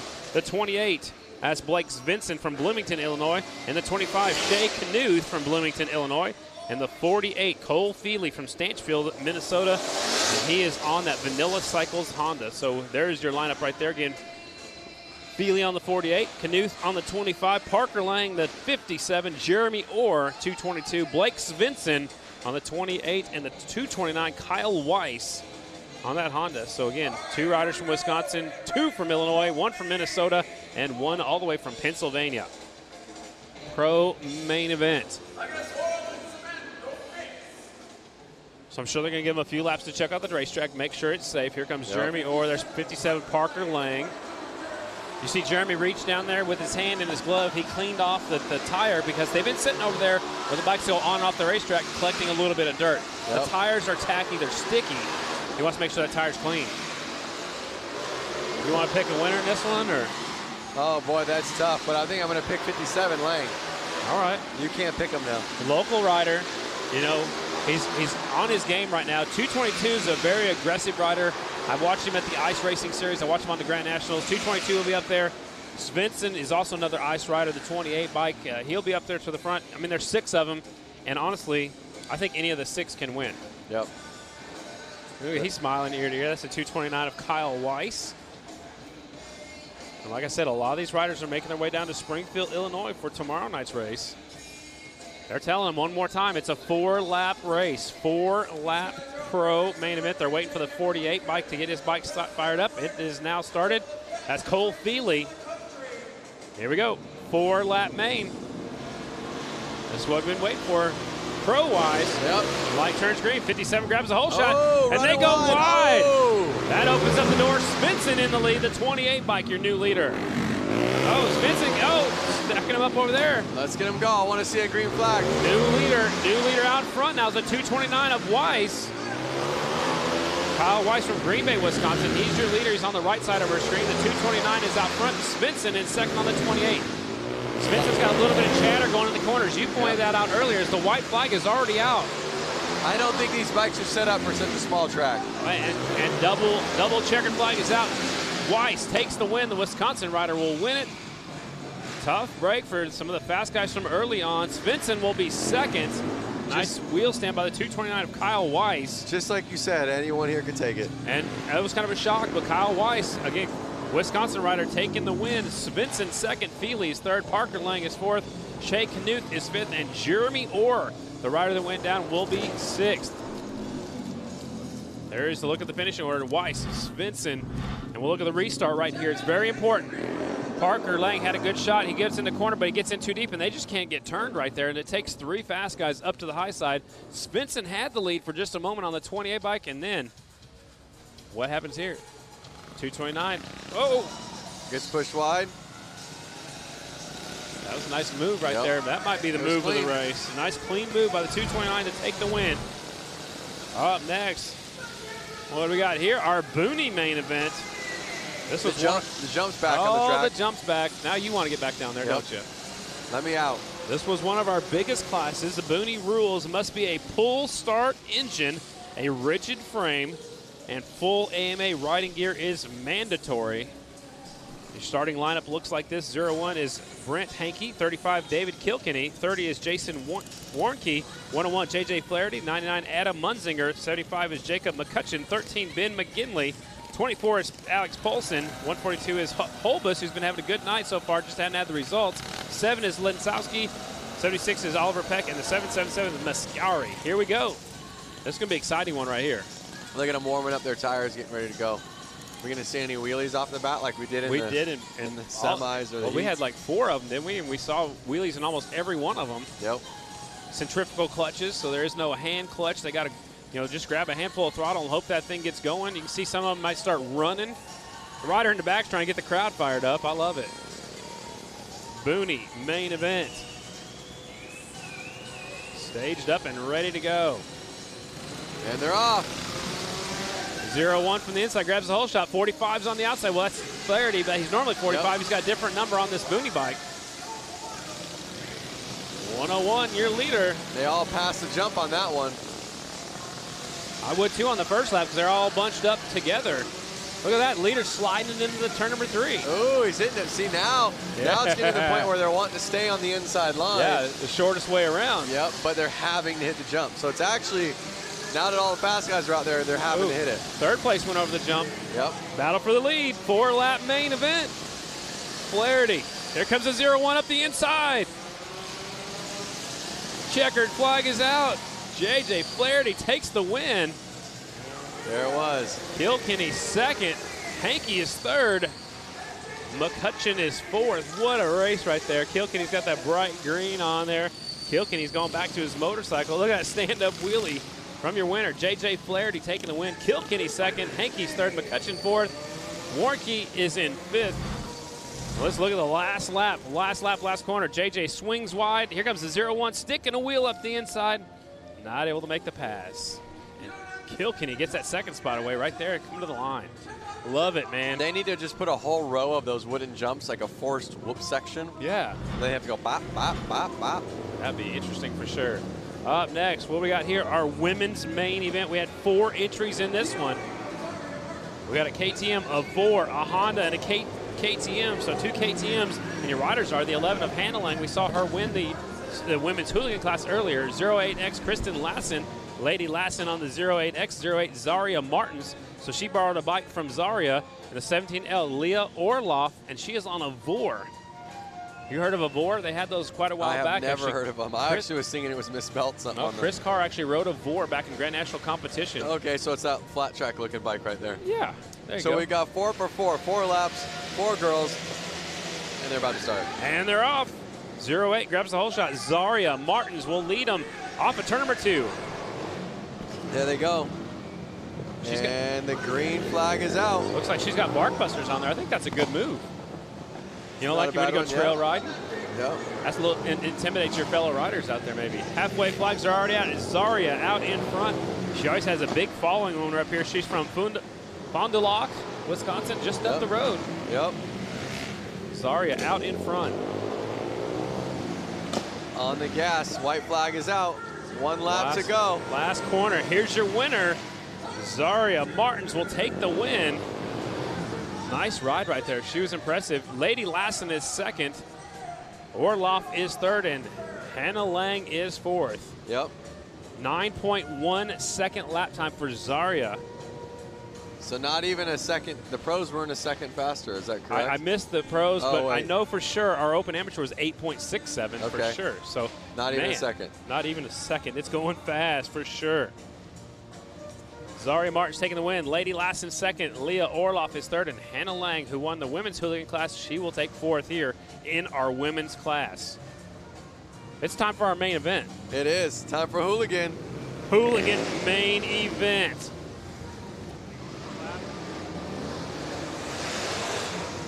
All Harley-Davidson's ladies and gentlemen. It is a 4-lap shootout.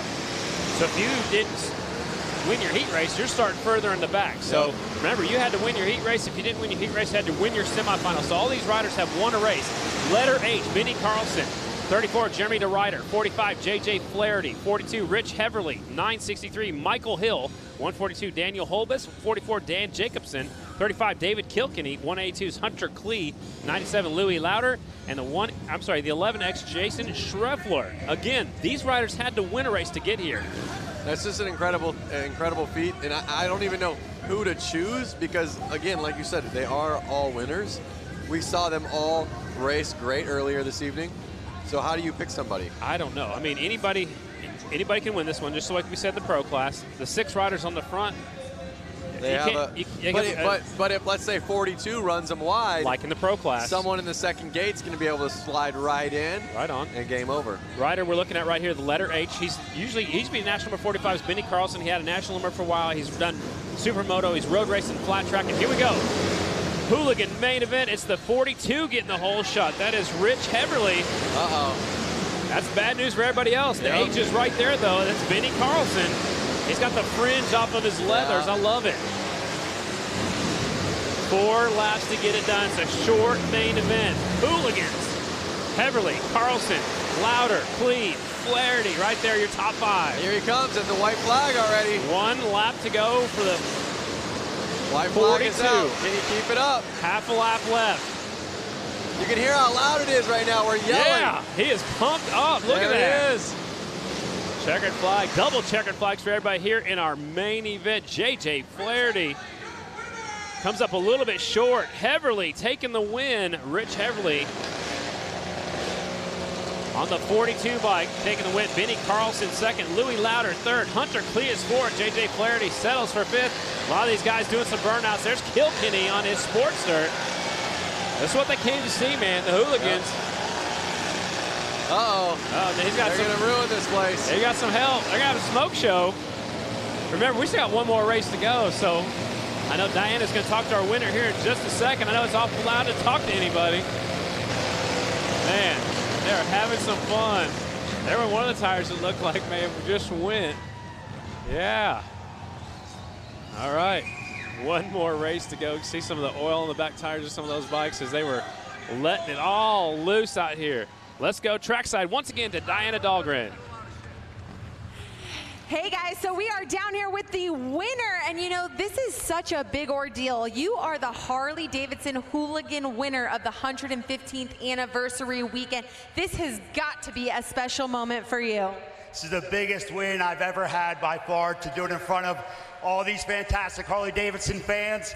Harley-Davidson throws one kick-ass party, and I'm glad to be a part of it. Well, congratulations. Give a big round of applause. Rich Heverly taking the Hooligan win here this evening. Guys, back to you. Man, he was excited, and he had every right to be. He beat some really fast guys. He not only won his heat race, but he won the main and looked dominating in doing so. No, I mean, when the gate dropped, basically, or the light went off, he took off, and he left them. And that's what you got to do. You got to get a good start. You got to, not look back. He did everything he had to do and took the win in our main event. But we have a little extra class coming up next. Yep. They're actually using a leaf blower to blow off all that extra rubber that some of those hooligan guys left behind. Yeah, and the arena is now filled with smoke. And look at this. It's the goofball main event. Any motorcycle not traditionally raced, riders 18 years old and older, and that one-wheeled bike is out here that they were asking about on Facebook, so we'll see how he does. This is his main event. There it is right there. Yep, mono wheel. Mono wheel. So it is time for our goofball main event. The riders in this one, 72, Ronnie Zastrow. 707, Marco Lazurvic. 963, Jim Leslie. 322 is Brian Martins. 15, Scott Johnson. The 3 is Hunter Howell. 777, Alejandro Garrido. 75, Karina Strack. 12, Adam Zeller. 73, Travis Fryer. 49, Kendall Lutchman. 17, August Zaraski.